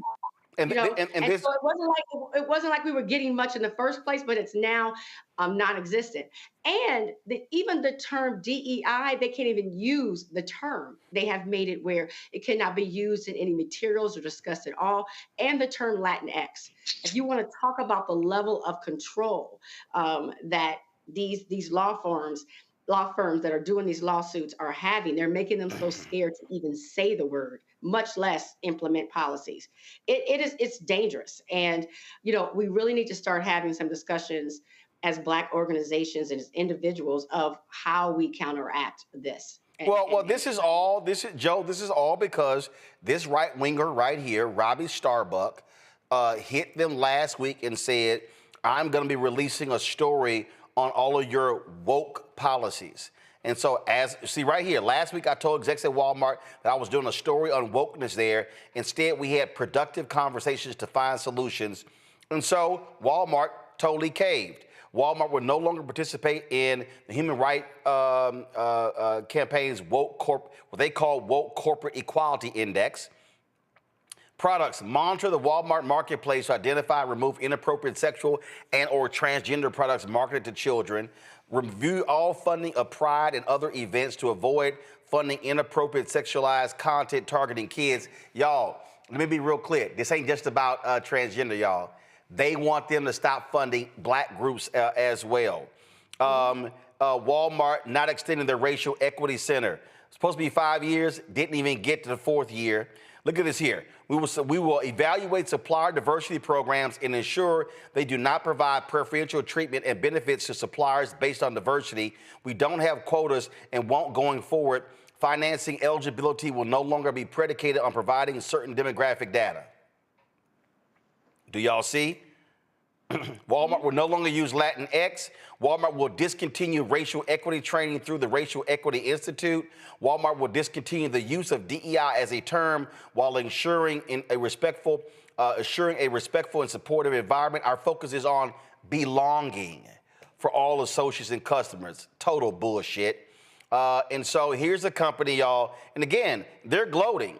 Look what he says. We've now changed policy at companies worth over $2 trillion. That's what they do. Look at this. Our campaigns are now so effective that we're getting the biggest companies on earth to change their policies without me even posting a story outlining their woke policies. Companies can clearly see that America wants normalcy back. The era of wokeness is dying right in front of our eyes. The landscape of corporate America is quickly shifting to sanity and neutrality. We're now the trend, not the anomaly. Joe? Did I not call it? Yeah, I mean, I try. I've been telling everybody since 2009, we're living in the age of white minority resistance. And these white folks like this guy right here, they want to get rid of any program that helps black folks or any other minority group. And in their minds, oh, no, we don't want just 95% of the money. We want all of the money. Right, and so much so that if without, soliciting, openly certain companies and suppliers, that you get to 5%, the Walmarts of the world, they might get sued just because they got to 5%. And that underlying that is nothing short of entitlement. For so many in this society have had, particularly white folks, have had the force of tradition, the force of legacy, the force of relationships, affirmative action, and things like that. And DEI, we're about having the force of law because we didn't have anything else. And so switching that back is not about, restoring fairness. What it's about is regaining a lost advantage. If things go back to the way they were, that means that there are more advantaged, and therefore there's expectation and entitlement tied into that. So even someone that gets to a healthy percentage of minorities, people of color, women, et cetera, even though there's an argument that particularly white women will continue to benefit and be on the privileged side, which is why they frankly voted the way that they did, they'll get sued. They will get sued for that very reason. So, it's a serious problem, and, we're going to have to decide what we're going to do and how we're going to deal with it, because what they're trying to do is basically go back to the Stone Age and say, all of this is ours, all of this belongs to us, and that's where we should be. Mustafa, I guess, have you seen anything from the NAACP, anything from the Urban League, anything from these civil rights groups? I mean, is anybody it's just gonna be like, oh, okay, oh well, all right. So what are they gonna do? Have another panel? I mean, you hit it on the head. You and I, we often are in alignment with the way that we think about these issues. Frederick Douglass once said that power concedes nothing without a demand. It never has, and it never will. And we've seen these companies moving away from DEI and a number of other sets of actions and policies that are critical for the healing of our nation. But yet, you don't see anybody in the street marching. You don't see anybody talking about economic boycotts and taking away resources from these folks, because the other folks on the other side of the equation are saying, yes, we will do this. Yes, we'll take you to court. Yes, we'll do all these other types of things. But then on the side of folks who say that they are trying to actually move this country forward, we don't see that. People are silent. So when you're silent, people think that you are complicit. And they think that you are not gonna, you're not gonna stand up, you're not gonna push back. Yeah, there are always a few voices that do that, but let's be very serious. There has been no strategic plan about how you were going to address these types of things. So people think you're playing. And when they think you're playing, they're not going to take you serious, and they're going to continue to move forward the agenda that they have. So if you want change to happen, then that means you got to put some skin in the game. It means it's not going to be easy. I understand, because I came from a rural community. I saw Walmart move into an area and take away all the mom and pop shops because they couldn't compete with prices. But we've got this dynamic now where folks have got to decide, what are you going to do in this moment? Folks have showed you their cards. And people are still just sitting back saying, well, it can't possibly ever get that bad. They're taking away your wealth because they put the pretty label on it, right? They put this veneer over top about belonging and all the things that, yes, we all agree that those are important. But then when you pull back the veneer, you see that contracting and subcontracting opportunities are going to be taken away. So that means if you talk about the racial wealth gap in this country, but you're allowing corporations to say that we are no longer going to give consideration to the businesses that have often been disinvested in, then I don't know how serious you actually are about trying to make real change happen. It almost seems like someone has to die. When our dear brother George Floyd, had that lynching that happened in front of America and it was caught on camera, then everybody got, and they kind of got motivated there for a moment, and they were willing to do things and stand up and push back and march and show up. And then it began to fade away. And the other folks who've had these long-term strategic plans about how they were going to snatch power, because they've watched what happened in South Africa with apartheidism, and they watched these other countries, how folks have been able to institute things to actually institutionalize racism, to institutionalize poverty. They know what they need to do.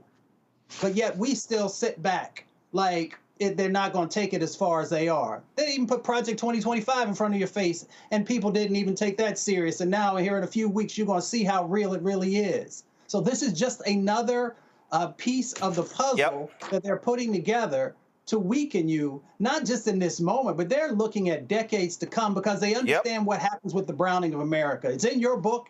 Other folks have talked about it as well. And that's where we are right now. And that's why I get frustrated, but at the same time, my frustration is because I know we have power. My grandmother says you have power unless you give it away, and I watch us give our power away every day. They continue to destabilize. They continue to just take these pieces away, and people just busy twerking, busy worrying about what the reality shows are doing, worried about, and don't get me wrong, I was an athlete, what my team just did. And the reality of what's really going on in this moment that will impact your children's children, you continue to stay silent. So if you're going to stay silent, then you get what you get. Absolutely. Absolutely. All right, folks, going to go to break. We come back. Vice President Kamala Harris and Minnesota Governor Tim Walz, they addressed more than 1.5 million grassroots supporters today. We're going to show you the video of both of them right here on the Black Star Network. Support the work that we do. Join our Bring the Funk fan club. You want to give you a cash app, use this QR code from Stripe. Also, you can send your check and money order, P.O. Box 57196, Washington, D.C., 20037-0196.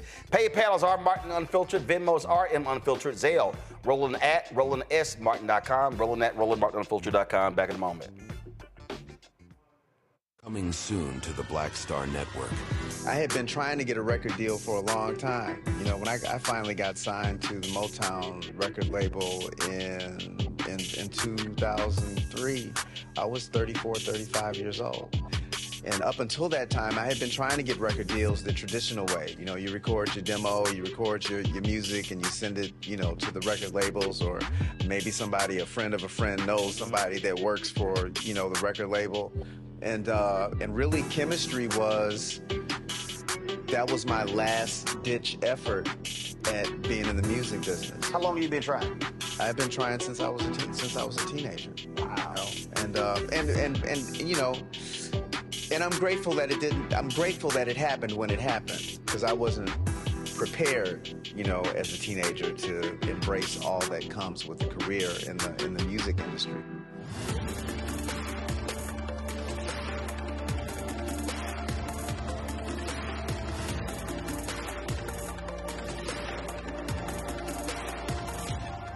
Look, Fanbase is more than a platform. It's a movement to empower creators, offering a unique opportunity for everyday people to invest in Black-owned tech, infrastructure, and help shape the future of social media.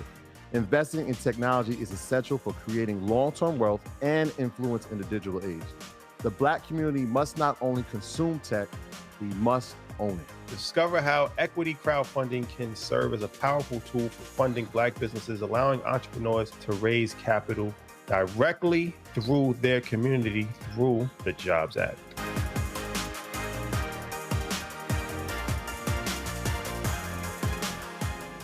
Hi, I'm Jo Marie Payton, voice of Sugar Mama on Disney's Louder and Prouder Disney Plus, and I'm with Roland Martin on Unfiltered.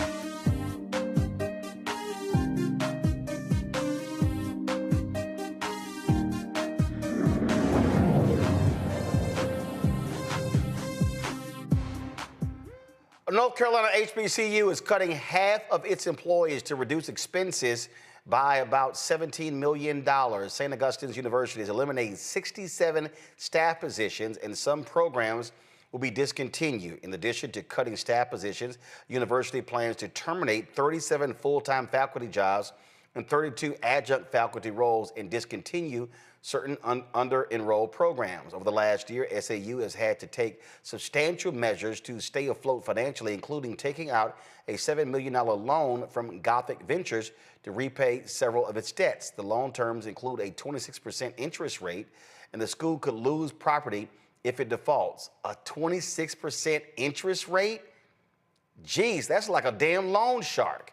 These cuts are an effort to reinstate the university's accreditation before a meeting with the Southern Association of Colleges and Schools Commission in December. But folks, today, Vice President Kamala Harris and Minnesota Governor Tim Walz held a video chat with more than 1 million of their supporters. This is the first time the two of them have addressed their supporters since she conceded the election. Here's what both of them had to say in this live stream that took place about 4 hours ago. Good afternoon, everyone. To everyone who's on the call, I can't express my deep gratitude to you. Personally, of being on this ticket was the privilege of a lifetime to be with Vice President Harris. But as an American, to see you out there and to see the work that you did, to know that you put your heart, your soul, your time, your talent, your treasure into something bigger than yourselves, the promise of this country, a place where everyone belongs, where no one needs to go hungry or be unsheltered, and where differences of opinion can be celebrated and differences of ideas. And you put that out there and you worked hard for it. And for that, I am forever grateful. I also recognize the emotions you're going through. And I share those with you. As the Vice President often says, we weren't running against something, we were running for something. And to watch the joy, the vision, the compassion, the decency that the Vice President brought to this, and that each and every one of you reflected every place we went, the caring and the sense of joy. I know it's incredibly disappointing now, and look, candidly, it's a bit scary because there's a very different vision that's being put out there. But now more than ever, we need the light to shine through. We need to be able to be that hope for the neighbor who's really wondering. We need to be that anchor for the folks who are wondering what's next. And each of you did the work. You took time out of your busy lives and you continued to do it. And it makes a difference. On the campaign trail, I would ask, there will be a day of reckoning when it will be asked, what did you do during the 2024 campaign? Well, I know the people on this call can say everything they possibly could. And for that, as an American, I'm incredibly grateful. And I mentioned that just yesterday, the product of the things the Vice President fought for and the things that she got done. We had the final pot of money from the American Rescue Plan that we were able to put $5 million here in Minnesota into food assistance for hungry families during this holiday season. That's the type of stuff you are fighting for. That's the type of things that make a difference. And those things are just as important now as they were before Election Day. And so I hope all of you take care of yourselves, take care of your families, find the place in your community to heal both yourselves and your community. And then when you're ready to get back in this fight, because it continues on. And I know that I've said it often on the campaign trail, I'm preaching to the choir. I couldn't be prouder to be with a choir that's on this call. You did everything that was asked. I also would have to say, I think all of us saw the possibility. And I know there's a bit of a feeling of loss because we saw what a real leader looks like. We watched a speech on the Ellipse the week before the election where Vice President Harris delivered on the best of America. She delivered the best of our better angels. She delivered a vision where all of us mattered. She did it with grace and dignity and continued to do that every single day. She is still in this fight. She is doing it every single day. She is not done with her current job, and she's not done being part of it with all of you. And as I said, personally, it was a privilege to be on this ticket. It was a personal privilege to be able to become friends with an incredible leader, which someone who was willing to take on some of the toughest fights and continues to do so. And I would just ask all of you to join me in welcoming our Vice President, Kamala Harris. Thank you, Tim. Thank you. Back at you, brother. You are such an extraordinary leader, and we have become lifelong friends. I just, in front of everyone, I want to thank you, Tim. You lead with courage. You lead with heart. You see the people. You care about the people. You believe in uplifting the dignity to which all people are entitled, and you do it and you have a sense of fun when you're doing it. But you are an extraordinary leader, and obviously the people of Minnesota are very, very lucky to have you there. But you are a national leader and a dear friend, and thank you. Noel, thank you for your work in Pennsylvania and all that you did for our campaign. And let me just say to everyone on this call, I am so grateful for you, and I'm so thankful to you. I'm thankful for your love of our country and your willingness to put the work into it. I'm thankful for the faith that you put in me and Governor Walz and our team. And I am thankful because I know your character is such that you're not going to get knocked down. And you're in this fight. And you're in it for all the right reasons. And I know that about you. It's why you're part of this call right now and all the work that you did over those 107 days and even before. That's your nature. And the outcome of this election obviously is not what we wanted. It is not what we worked so hard for. But I am proud of the race we ran. And your role in this was critical. What we did in 107 days was unprecedented. Think about the coalition that we built, and we were so intentional about that. You would hear me talk about it all the time. Being a daughter of parents who are active in the civil rights movement, I know and believe that the best movements that are about progress in our country mean that it's leaders that we are dedicated to the coalition, to bringing people together that seemingly have nothing in common, but have everything in common. A coalition where we bring people together based on a deep love of our country and our understanding that the strength of our country will be a function of our willingness to put in the work, and that we will do that work with a sense of joy, yes, with a sense of work ethic and understanding it's going to be hard, but it's good work. It's good work. To be engaged in a collective fight for America's future. And it means so much to me and to Governor Walz that you knocked on doors, you called friends, you called in favors. You said, hey, I showed up at your softball game. Now I need you to show up at the campaign office. You put in the time. It was personal for you. And you gave all that you could to support our campaign. Because of your efforts, get this, we raised an historic $1.4 billion, almost $1.5 billion from grassroots supporters alone, the most in presidential campaign history. Nearly 8 million donors contributed an average donation of about $56 to fuel our people-powered campaign. And understand that the work that we did included the work that so many of you here did, which is to talk to first-time voters. Many of you are first-time voters. And to talk about how being involved can make a difference. And that remains true. And that's one of the pieces that I just want us to please take away, that our fight for freedom and for opportunity and for the promise of America, it included, for example, nearly almost 4 million first-time contributors to our campaign because of the work you did of helping people know that they can be engaged and that they're not outside, that they're inside, that we're all in this together. And that work continues. The work must continue of reminding ourselves that we have an ability to stay engaged in a way that will make a difference. The work that you all did, it's going to have lasting effect. Again, I'll say, the election didn't turn out like we wanted it to. Certainly not as we planned for it to. But understand that the work we put into it was about empowering people. That's the spirit with the work we did. Our spirit and our work was about saying that it is a strength that we each have to lift people up, as opposed to beating people down. It is the strength we have that has lasting effect. So all that work that you did that was about engaging with other people, engaging with perfect strangers and in their face seeing a neighbor, that has lasting effect. It reminds people that there are leaders like you who care and will bring us together. And sometimes in the darkest moments, people lose faith in that.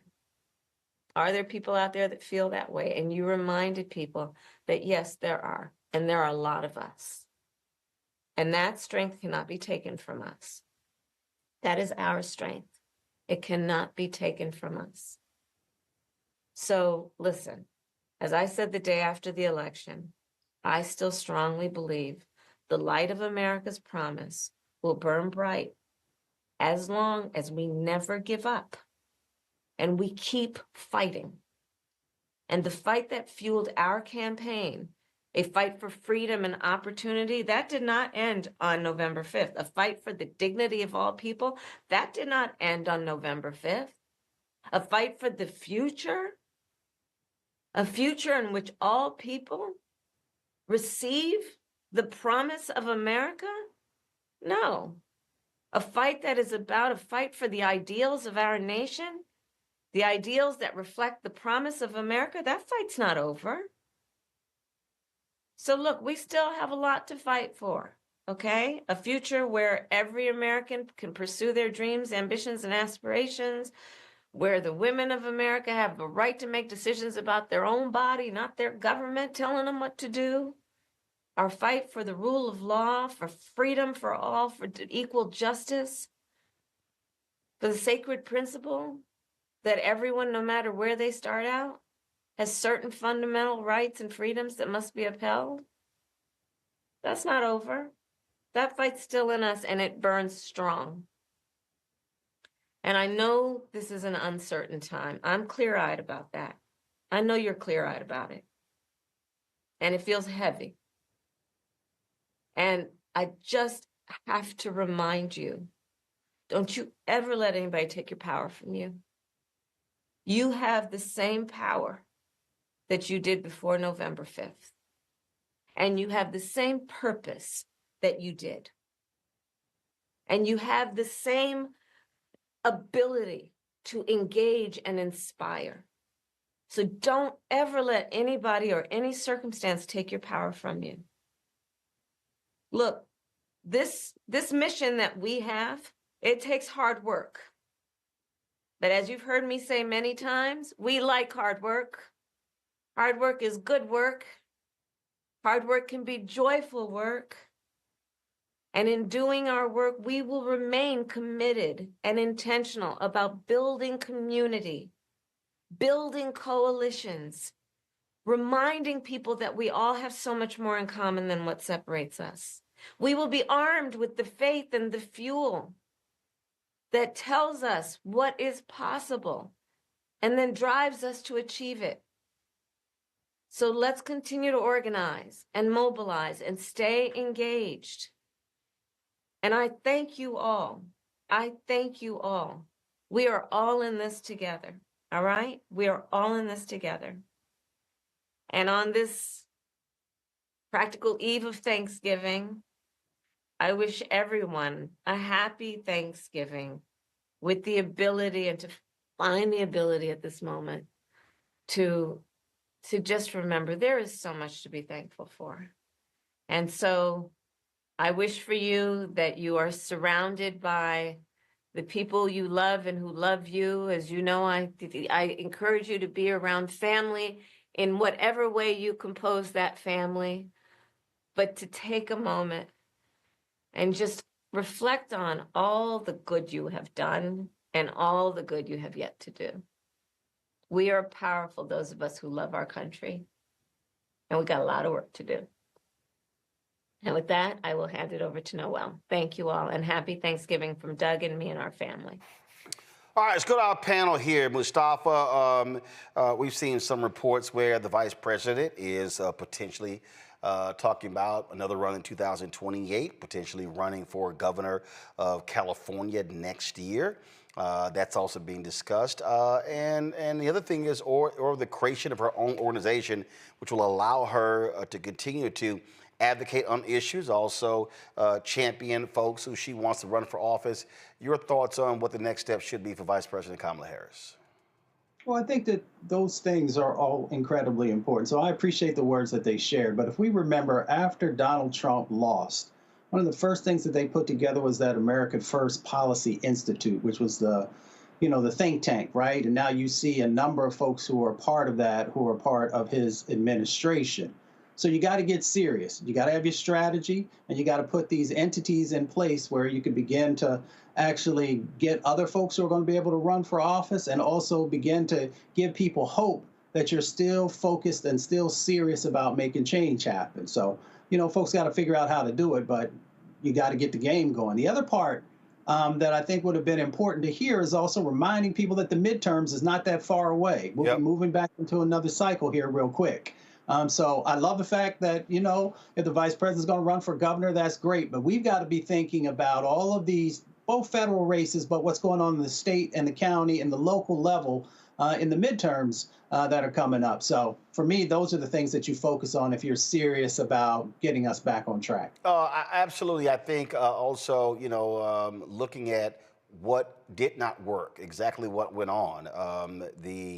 The General Manley Dillon, David Plus, Stephanie Cutter, Quentin Folks, they went on Pod Save America, Randy, where they talked for an hour and a half about the campaign. Frankly, I listened to about 30 minutes of it, and all it did was piss me off because I frankly heard a bunch of bullshit, a bunch of excuses, and frankly, I heard crap from 4 people who completely missed it. They're whining, complaining, talking about how the media, like they learn. Just turn the audio up. Listen to this. We women don't get far in life talking about double standards, so that's not the point. But I do think a narrative, 107 days, 2 weeks fucked up because of a hurricane, 2 weeks talking about how she didn't do interviews, which, she was doing plenty, but we were doing in our own way. We had to, be the nominee, had to find a running mate and do a rollout. I mean, there was all these things that you kind of want to factor in, but real people heard in some way that we were not going to have interviews, which was both not true and also so counter to any kind of standard that was put on Trump that I think that was a problem. And then on top of that, we would do an interview, and to Stephanie's point, the questions were small and processy and about like... First of all that is just bullshit, Randy, because the fact of the matter is, after the debate, there was a prolonged period where they were not doing interviews. And guess what? They should have had Tim Walz out there doing the interviews. He should have been out there all over media. That's what J.D. Vance was doing. No, they didn't do that. He damn near was in hiding, okay? They bullshitted around her coming on our show.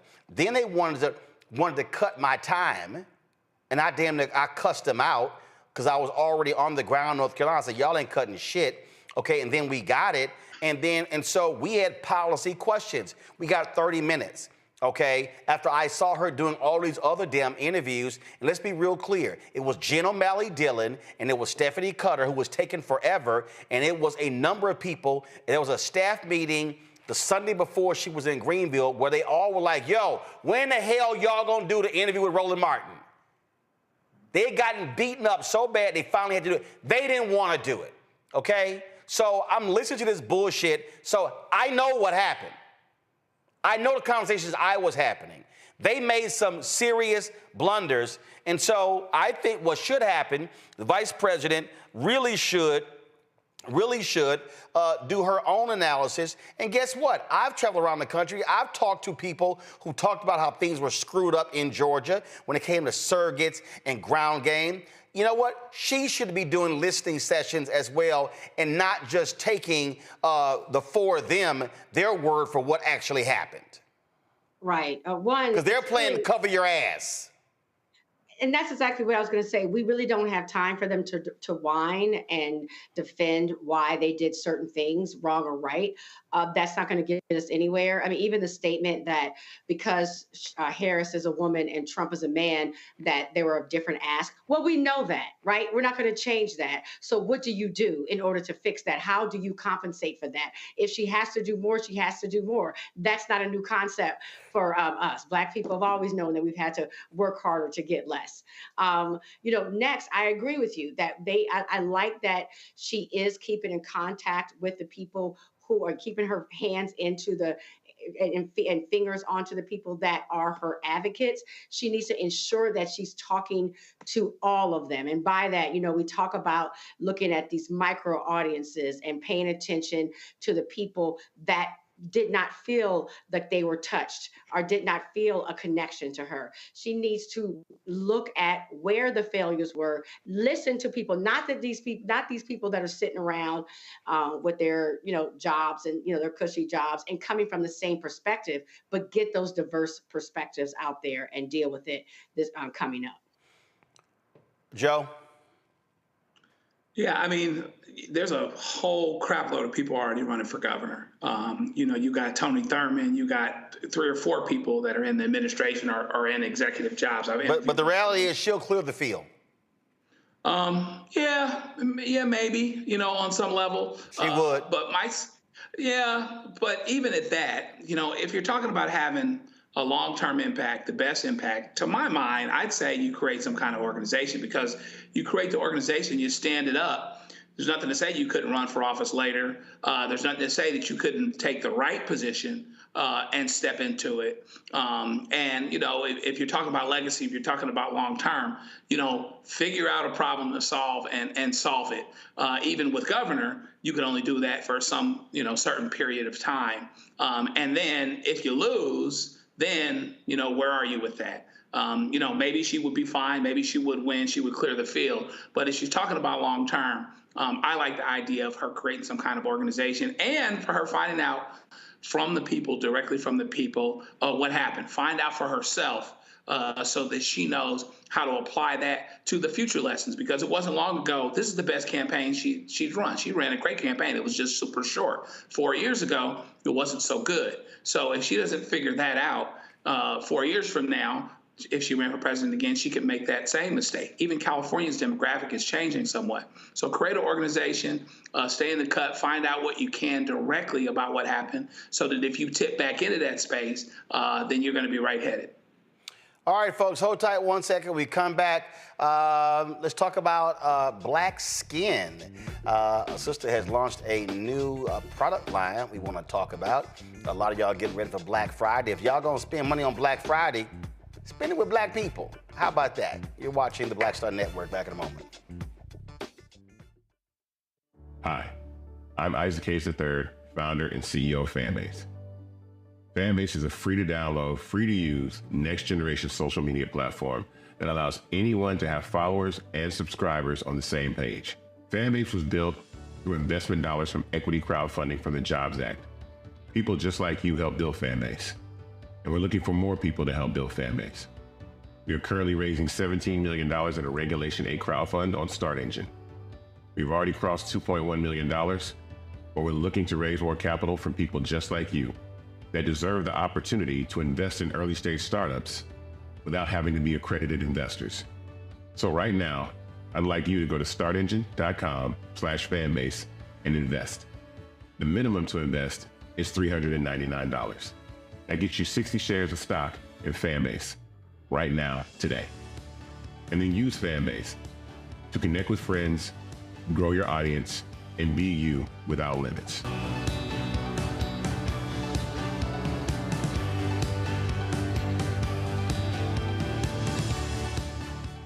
Coming soon to the Black Star Network. I had been trying to get a record deal for a long time. You know, when I finally got signed to the Motown record label in 2003, I was 34, 35 years old. And up until that time, I had been trying to get record deals the traditional way. You know, you record your demo, you record your music, and you send it, you know, to the record labels, or maybe somebody, a friend of a friend, knows somebody that works for, you know, the record label. And really, chemistry that was my last ditch effort at being in the music business. How long have you been trying? I've been trying since I was a teenager. Wow. You know? And you know, and I'm grateful that it didn't. I'm grateful that it happened when it happened, because I wasn't prepared, you know, as a teenager to embrace all that comes with a career in the music industry.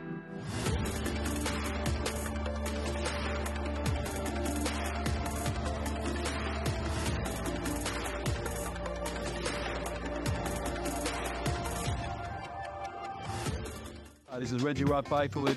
You're watching Roland Martin, unfiltered, uncut, unplugged, and undamn believable. You hear me?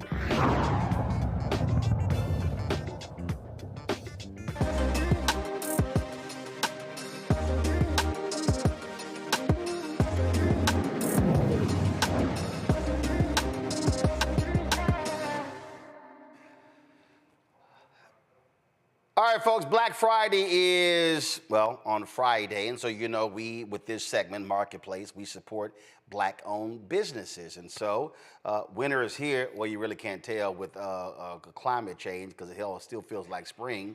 But how we treat our skin is critically important. There's a lot of stuff out there that's not necessarily designed to actually help us as people who are a bit melanated. My next guest, her company really deals with this, and so she has launched a line of products. Dr. Ganesha Noseworthy, I guess I was gonna mess with you on that one, so you know, you like, no. She's the CEO and founder of Glow by Glenn Facial Optimization, and so she's here to tell us about this product line. So what's happening? Hello, how are you? Great. So how long were you working on this?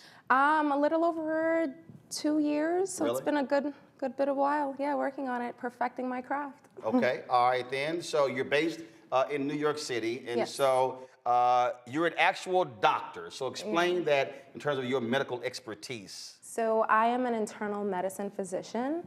I practice integrative aesthetics. I'm also known as a beauty hacker, and my beauty philosophy emphasizes how internal health affects external beauty. Okay, so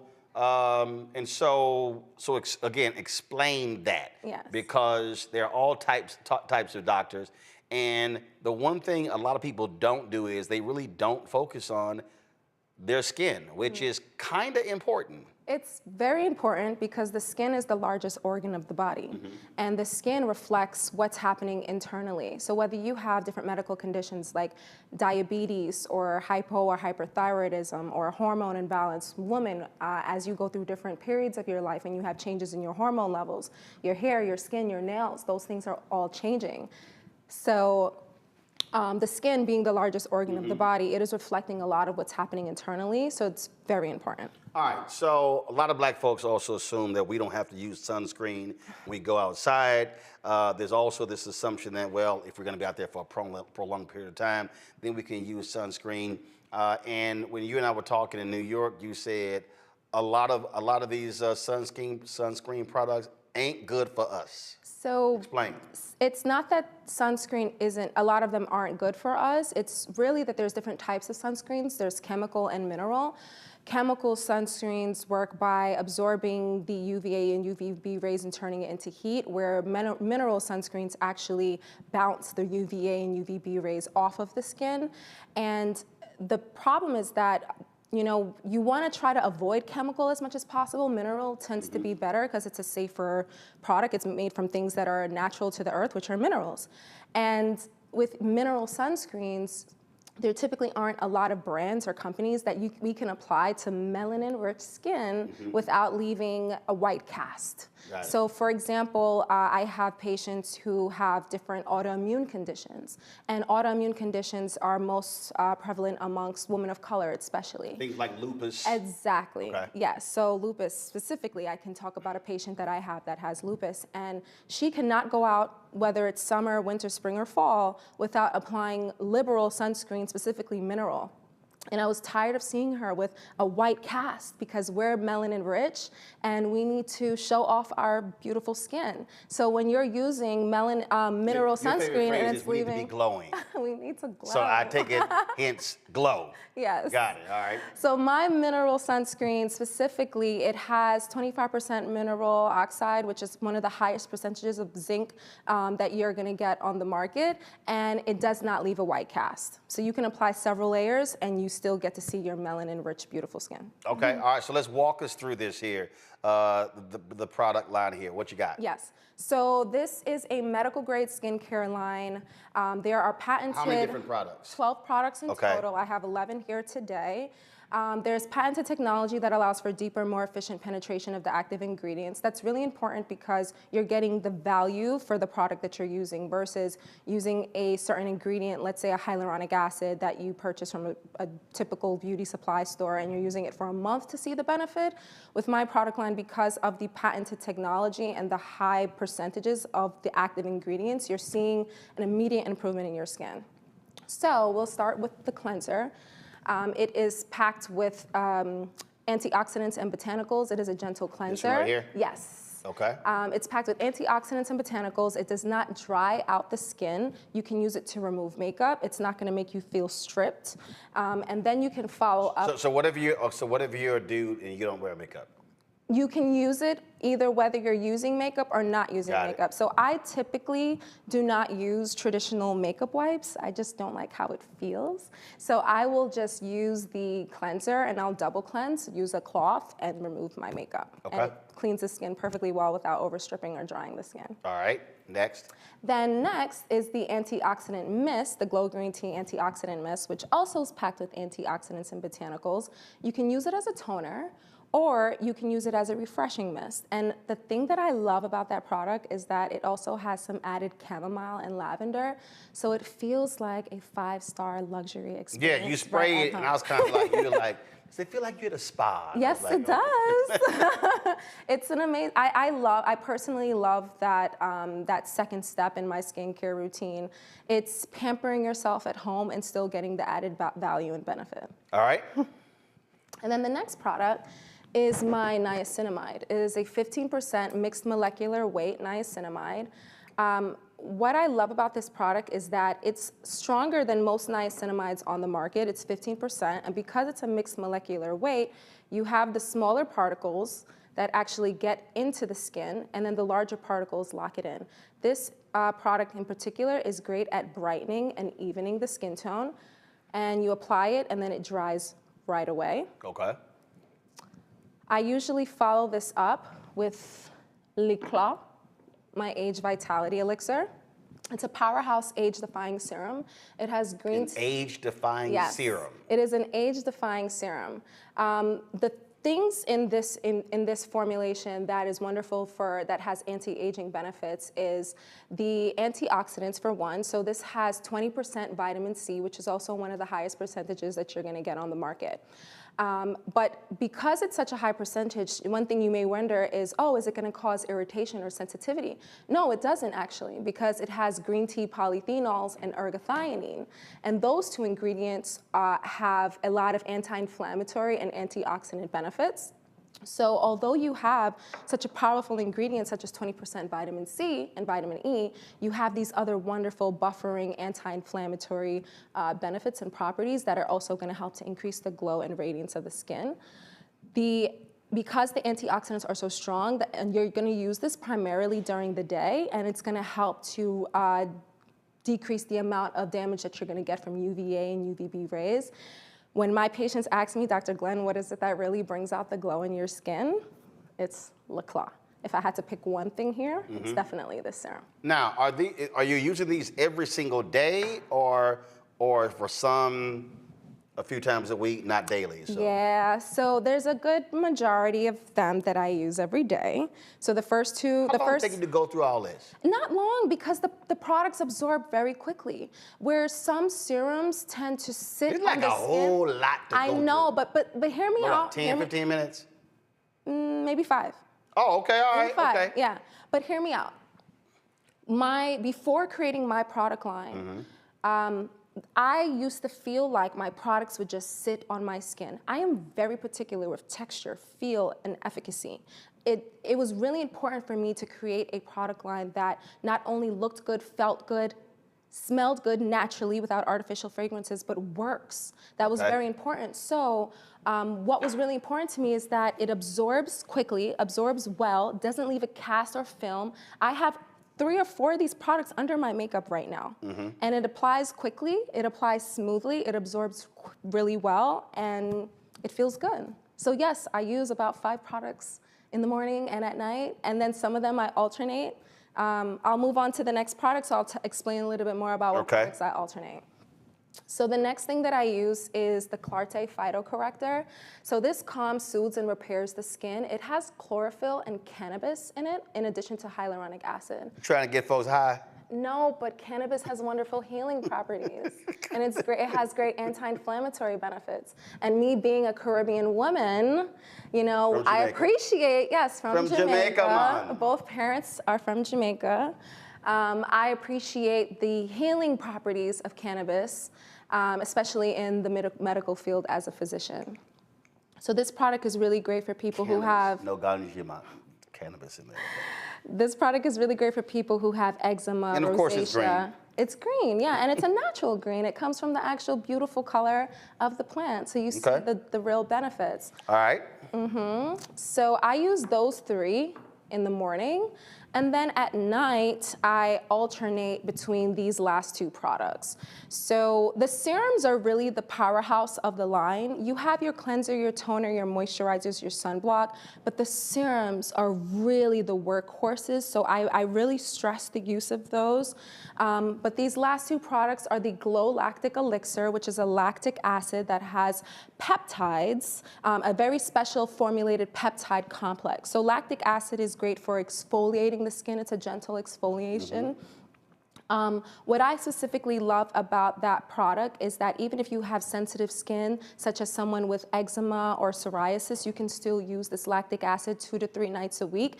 And when I use it, it makes my skin feel velvety soft. It's the truth. Okay. And then I alternate that with my retinol and bakuchiol. Retinol is a very important ingredient and very important in skincare. It is one of the only medical grade ingredients that is scientifically proven to have anti-aging benefits, specifically increasing collagen and elastin production.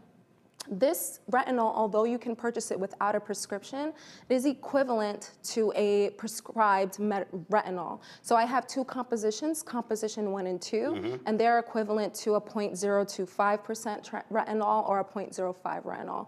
And what makes this retinol very special compared to some other products is that it is mixed with bakuchiol. Bakuchiol comes from a seed, and it is a nice buffer for retinol. So for people who have sensitive skin or they've had sensitivity or irritation with traditional retinol, this is a great alternative because you have all of the added soothing properties of bakuchiol. So you have like a sheet that explains, take this, then this, then this, then this, then this, or do you have it all memorized? Well, I mean, obviously, if I made it, I have it memorized, but on my website, glowbyglenskin.com, that will go live on Friday, Black Friday, we'll have more detailed description as to the order of steps to use the products, which products go in what category, depending on what your skin health goals are. So we make it as simple for you as possible. All right, well, I'm gonna start with Joe, because Joe is watching and he's like, I really need that serum. I can tell Joe really wants to focus on his skin game. I can see it all. You just been waiting to ask a question, Joe. That was actually where I was going in terms of, tell me how the fellas fit into all of this, because we should all be working on our skin. Strategically, is there anything that gentlemen would do differently? What do you recommend? And for those of us who really have to take these things in very, very small steps, because, if you're not used to putting nothing on, you're not going to graduate to putting 9 things on or 5 or 6 things on. Joe, I told her that when I stopped by her office in New York. She's like, so what do you use? I said, wash the head. If the soap just run down my face, we good. I said, my parents gave me good DNA, so I ain't never had skin issues. Unlike a lot of brothers, I never had the ingrown hair under my neck. I never had acne. I've never had any of that stuff. So yes, praise the Lord. Praise the Lord. But to Joe's point, yes, there are men who are watching who are like, yo, man, that sounds like stuff for women. But your point is no, men should be understanding that their skin matters too. Absolutely. I mean, as I mentioned, skin is the largest organ of the body. Men have skin. Women have skin. We all have skin, so we all need to take care of it. So to keep it very simple, especially for my male patients, I typically go with 3 to 4 products. And the 3 products that I tend to recommend is starting with my Gentle Glow Green Tea Antioxidant Clarifier, which is the cleanser. You use that morning and night. The second product that I recommend, Likla. This is going to give you a lot of the anti-aging benefits. It's going to help with hydrating the skin, and it's also going to help to increase the glow and radiance and vibrance of the skin. So this is the second product I recommend. And then lastly, just a simple moisturizer. So the Brillo Aloe Hydrator, this is lightweight and sheer. It doesn't feel like you have anything on the skin. It hydrates really well. You can use it morning and night. And that's your 3-step routine. It's simple. It's going to have a lot of anti-aging and benefits. It's going to hydrate and improve the glow and radiance of the skin. If you want to take it one step further, which I highly recommend. Oh yeah, Joe wants to take it one step further. Yes, he does. Just a mineral-based sunscreen. This mineral-based sunscreen is the sunscreen that I was talking about. The zinc oxide will settle to the bottom because it's such a natural ingredient, and it's real mineral, so it sits at the bottom. You just shake it until you hear the agitator beads rocking back and forth. You use 3 to 4 drops. You spread it throughout. You disperse it throughout the entire surface area of your skin, one thin layer. You can reapply it every few hours, but it doesn't leave that dreaded white cast. All right, Randy. I know she's been waiting to ask a question. Randy? Because look, Randy might be light-skinned, but she's super black. Okay. She do all black stuff. She go to black restaurants. She drink wine from black companies. Okay. So you said wine? She black. Oh, she black. So okay. Randy, if you need any questions about where to buy some black stuff, just hit Randy up. Randy, go ahead with your question, Randy. Oh, absolutely. You know, I want to hear about this a sister's product, of course. And you see why? Because she understands our skin and the special needs that we may have. So Yeah, because about 90% of people ain't know what the hell she just talked about. She used words they ain't got no idea. But go on right ahead, Randy. What's your question? but even about the sunscreen and how we need something different. I'll say this, even, you know, it does create this cast when you use a sunscreen that is not made for our skin. Do you have plans to create a sunscreen that's for all over the body? I'm one who likes to travel a lot, and I need something everywhere. So her ass always at the beach. Well, you just gave me a great idea. Thank you very much. Absolutely. It's 10%. That wouldn't be hard for me to do, and I'm going to do that especially for you. All right. Well, thank you. All right. You're welcome. Mustafa. Yeah, well, congratulations. This, you know, moving into this billion-dollar industry, thank you. It's often hard to separate yourself. Thank you. How do you, you know, what's the pitch that you use to make sure that folks understand how unique your product is? It's really about beauty from the inside out. My product line really just enhances your purest form of beauty. And because the skin is the largest organ of the body, you know, you really want to have that internal approach. So having highly effective, you know, medical grade ingredients that's really going to work in a short period of time. Nobody likes to wait for long-term results. People want to see improvements in their skin over a short period of time. So my patients, when they start to use the product line, within 24 to 48 hours, they're waking up and they're already seeing an improvement in the glow and radiance of their skin. The skin is like a plant. You water it, you give it a little bit of a natural fertilizer, and you watch it grow and flourish. So long story short, my product line helps to just enhance your purest form of beauty. And again, so, because someone sent me a text, they were like, what, 5 different products? But your point is you don't have to use all of them. Your point is they're serving different purposes. Exactly. So I created the line to really serve all of the basic concerns, skin concerns that people have. Whether you're looking to brighten and even out your skin tone, because that is a major concern, especially that women of color come to me about. They have uneven hyperpigmentation, maybe from melasma after having children or from acne scars, and they're looking to brighten and even their skin tone. So if you're looking for that, then I have 1 or 2 products specifically for that. Because I was joking with you when I went by your office, I was joking with you because I play lots of golf. Yeah. And as a result, there literally is, like, I a line of see all the time, like there's a line like right here. Yeah. I'm always wearing baseball caps. Yes. Where it's like right here, it's all much darker than right above. And you were like, hey, this is what can be done to even that out. Like anybody watching right now could actually see it right here because I wear it because I'm always on the golf course and I'm wearing baseball caps. So specifically for that concern, we want to use non-prescription based skin brightening agents, so that way you can use it for a long period of time without worrying about any side effects from prescriptions. Okay, not skin bleaching. No, it's not skin bleaching, but it would be my skin brightening pads that has kojic acid, bearberry, and other natural botanical ingredients that help to brighten an even skin tone, and sunscreen. That's it. These are the 2 ingredients that I would say to help even out your skin tone and protect it from further hyperpigmentation. All right. Last round. Any other questions from panelists? Joe, Randy, and Mustafa. You got a second question? Well, I think a question that you always have to ask when there are new products that are coming out. For, you know, many of the others, there's testing that's done. Some used to do animal testing. Others have now moved forward with that. Can you talk about, you know, in the development of your products, how you got to where you are and what's a part of that process? Mustafa used to work at the Environmental Protection Agency, Okay. so he's Mr. Environment. Go right ahead. So these products have not been tested on animals, and the products are also FDA approved, and the different patented technology and the formulas have been published in the JDD, the Journal of Drugs and Dermatology. All right. That means she got her shit together. All right, y'all. So the website goes live on Friday. So let's pull up, if y'all want more information on Glow by Glenn. So here you're right there, Facebook, Glow by Glenn. Email is hello@globyglen.com. Instagram, follow her at Glow by Glenn, GLOBYGLEN. And you said the website goes live on Friday, 9 a.m. Okay, what's the website? Glow by Glenn Skin. Okay, so we don't have it up there, So pull it back up, the graphic back up.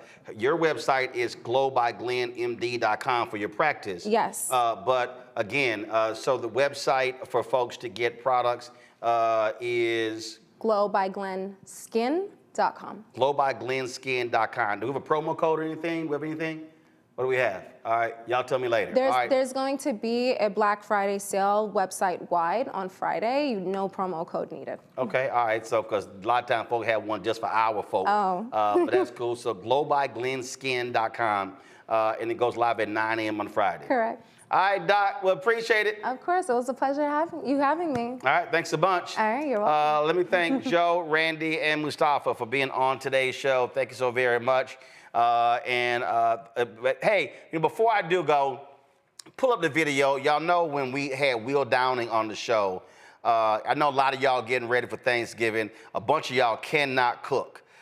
Real quick, Joe, are you cooking or are you eating? What are you doing? Actually, I'm gonna do some cooking. I'm gonna go a little off the thing a little bit. What your ass cooking? I'm gonna do a pork roast. I'm kind of regular with mine. I'm gonna do a pork roast. We're gonna hop together some sides, and then that's gonna be low key though, just me and the wife. Okay, Randy, what you doing? I'm actually only having to cook pie, so I'm cooking a chocolate bourbon pecan pie and a sweet potato pie. Yeah, shit, no, you have alcohol in your pie. Mustafa, what you doing? I'm eating my mama's food. That's what I'm doing. Same thing. Listen. My brother's an executive chef, my dad's a chef, so we doing something at their house tomorrow. My sister, we at their house on Thursday, and so my job. See, I try to tell everybody, stay in your lane. I could cook if I wanted to, but I don't need to when everybody else, that's what they do. And so my job is to make sure there's video, photos, that way you document the memories for folks to remember. So that's what my job is in the family group chat, because folks like, dang, I didn't realize you had those photos and videos. I'm like, because that's why I do what I do. All right, so some of y'all, if you can't cook, bring the ice, bring the plates, because some of y'all can't do anything else, but please, normally we have our rules. Do me a favor, if your ass cannot cook, please don't be trying to experiment with the dishes on the family. Eat that shit yourself, and don't make the rest of us eat it, because if it's awful, we're gonna cuss you out. Y'all got the video ready? When we had Will down, remember when Erica talking about how she cooked salad? Roll it.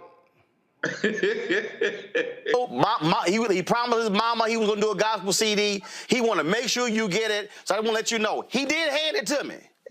Okay, well, you know what? It's my fault. I should have given it to you personally.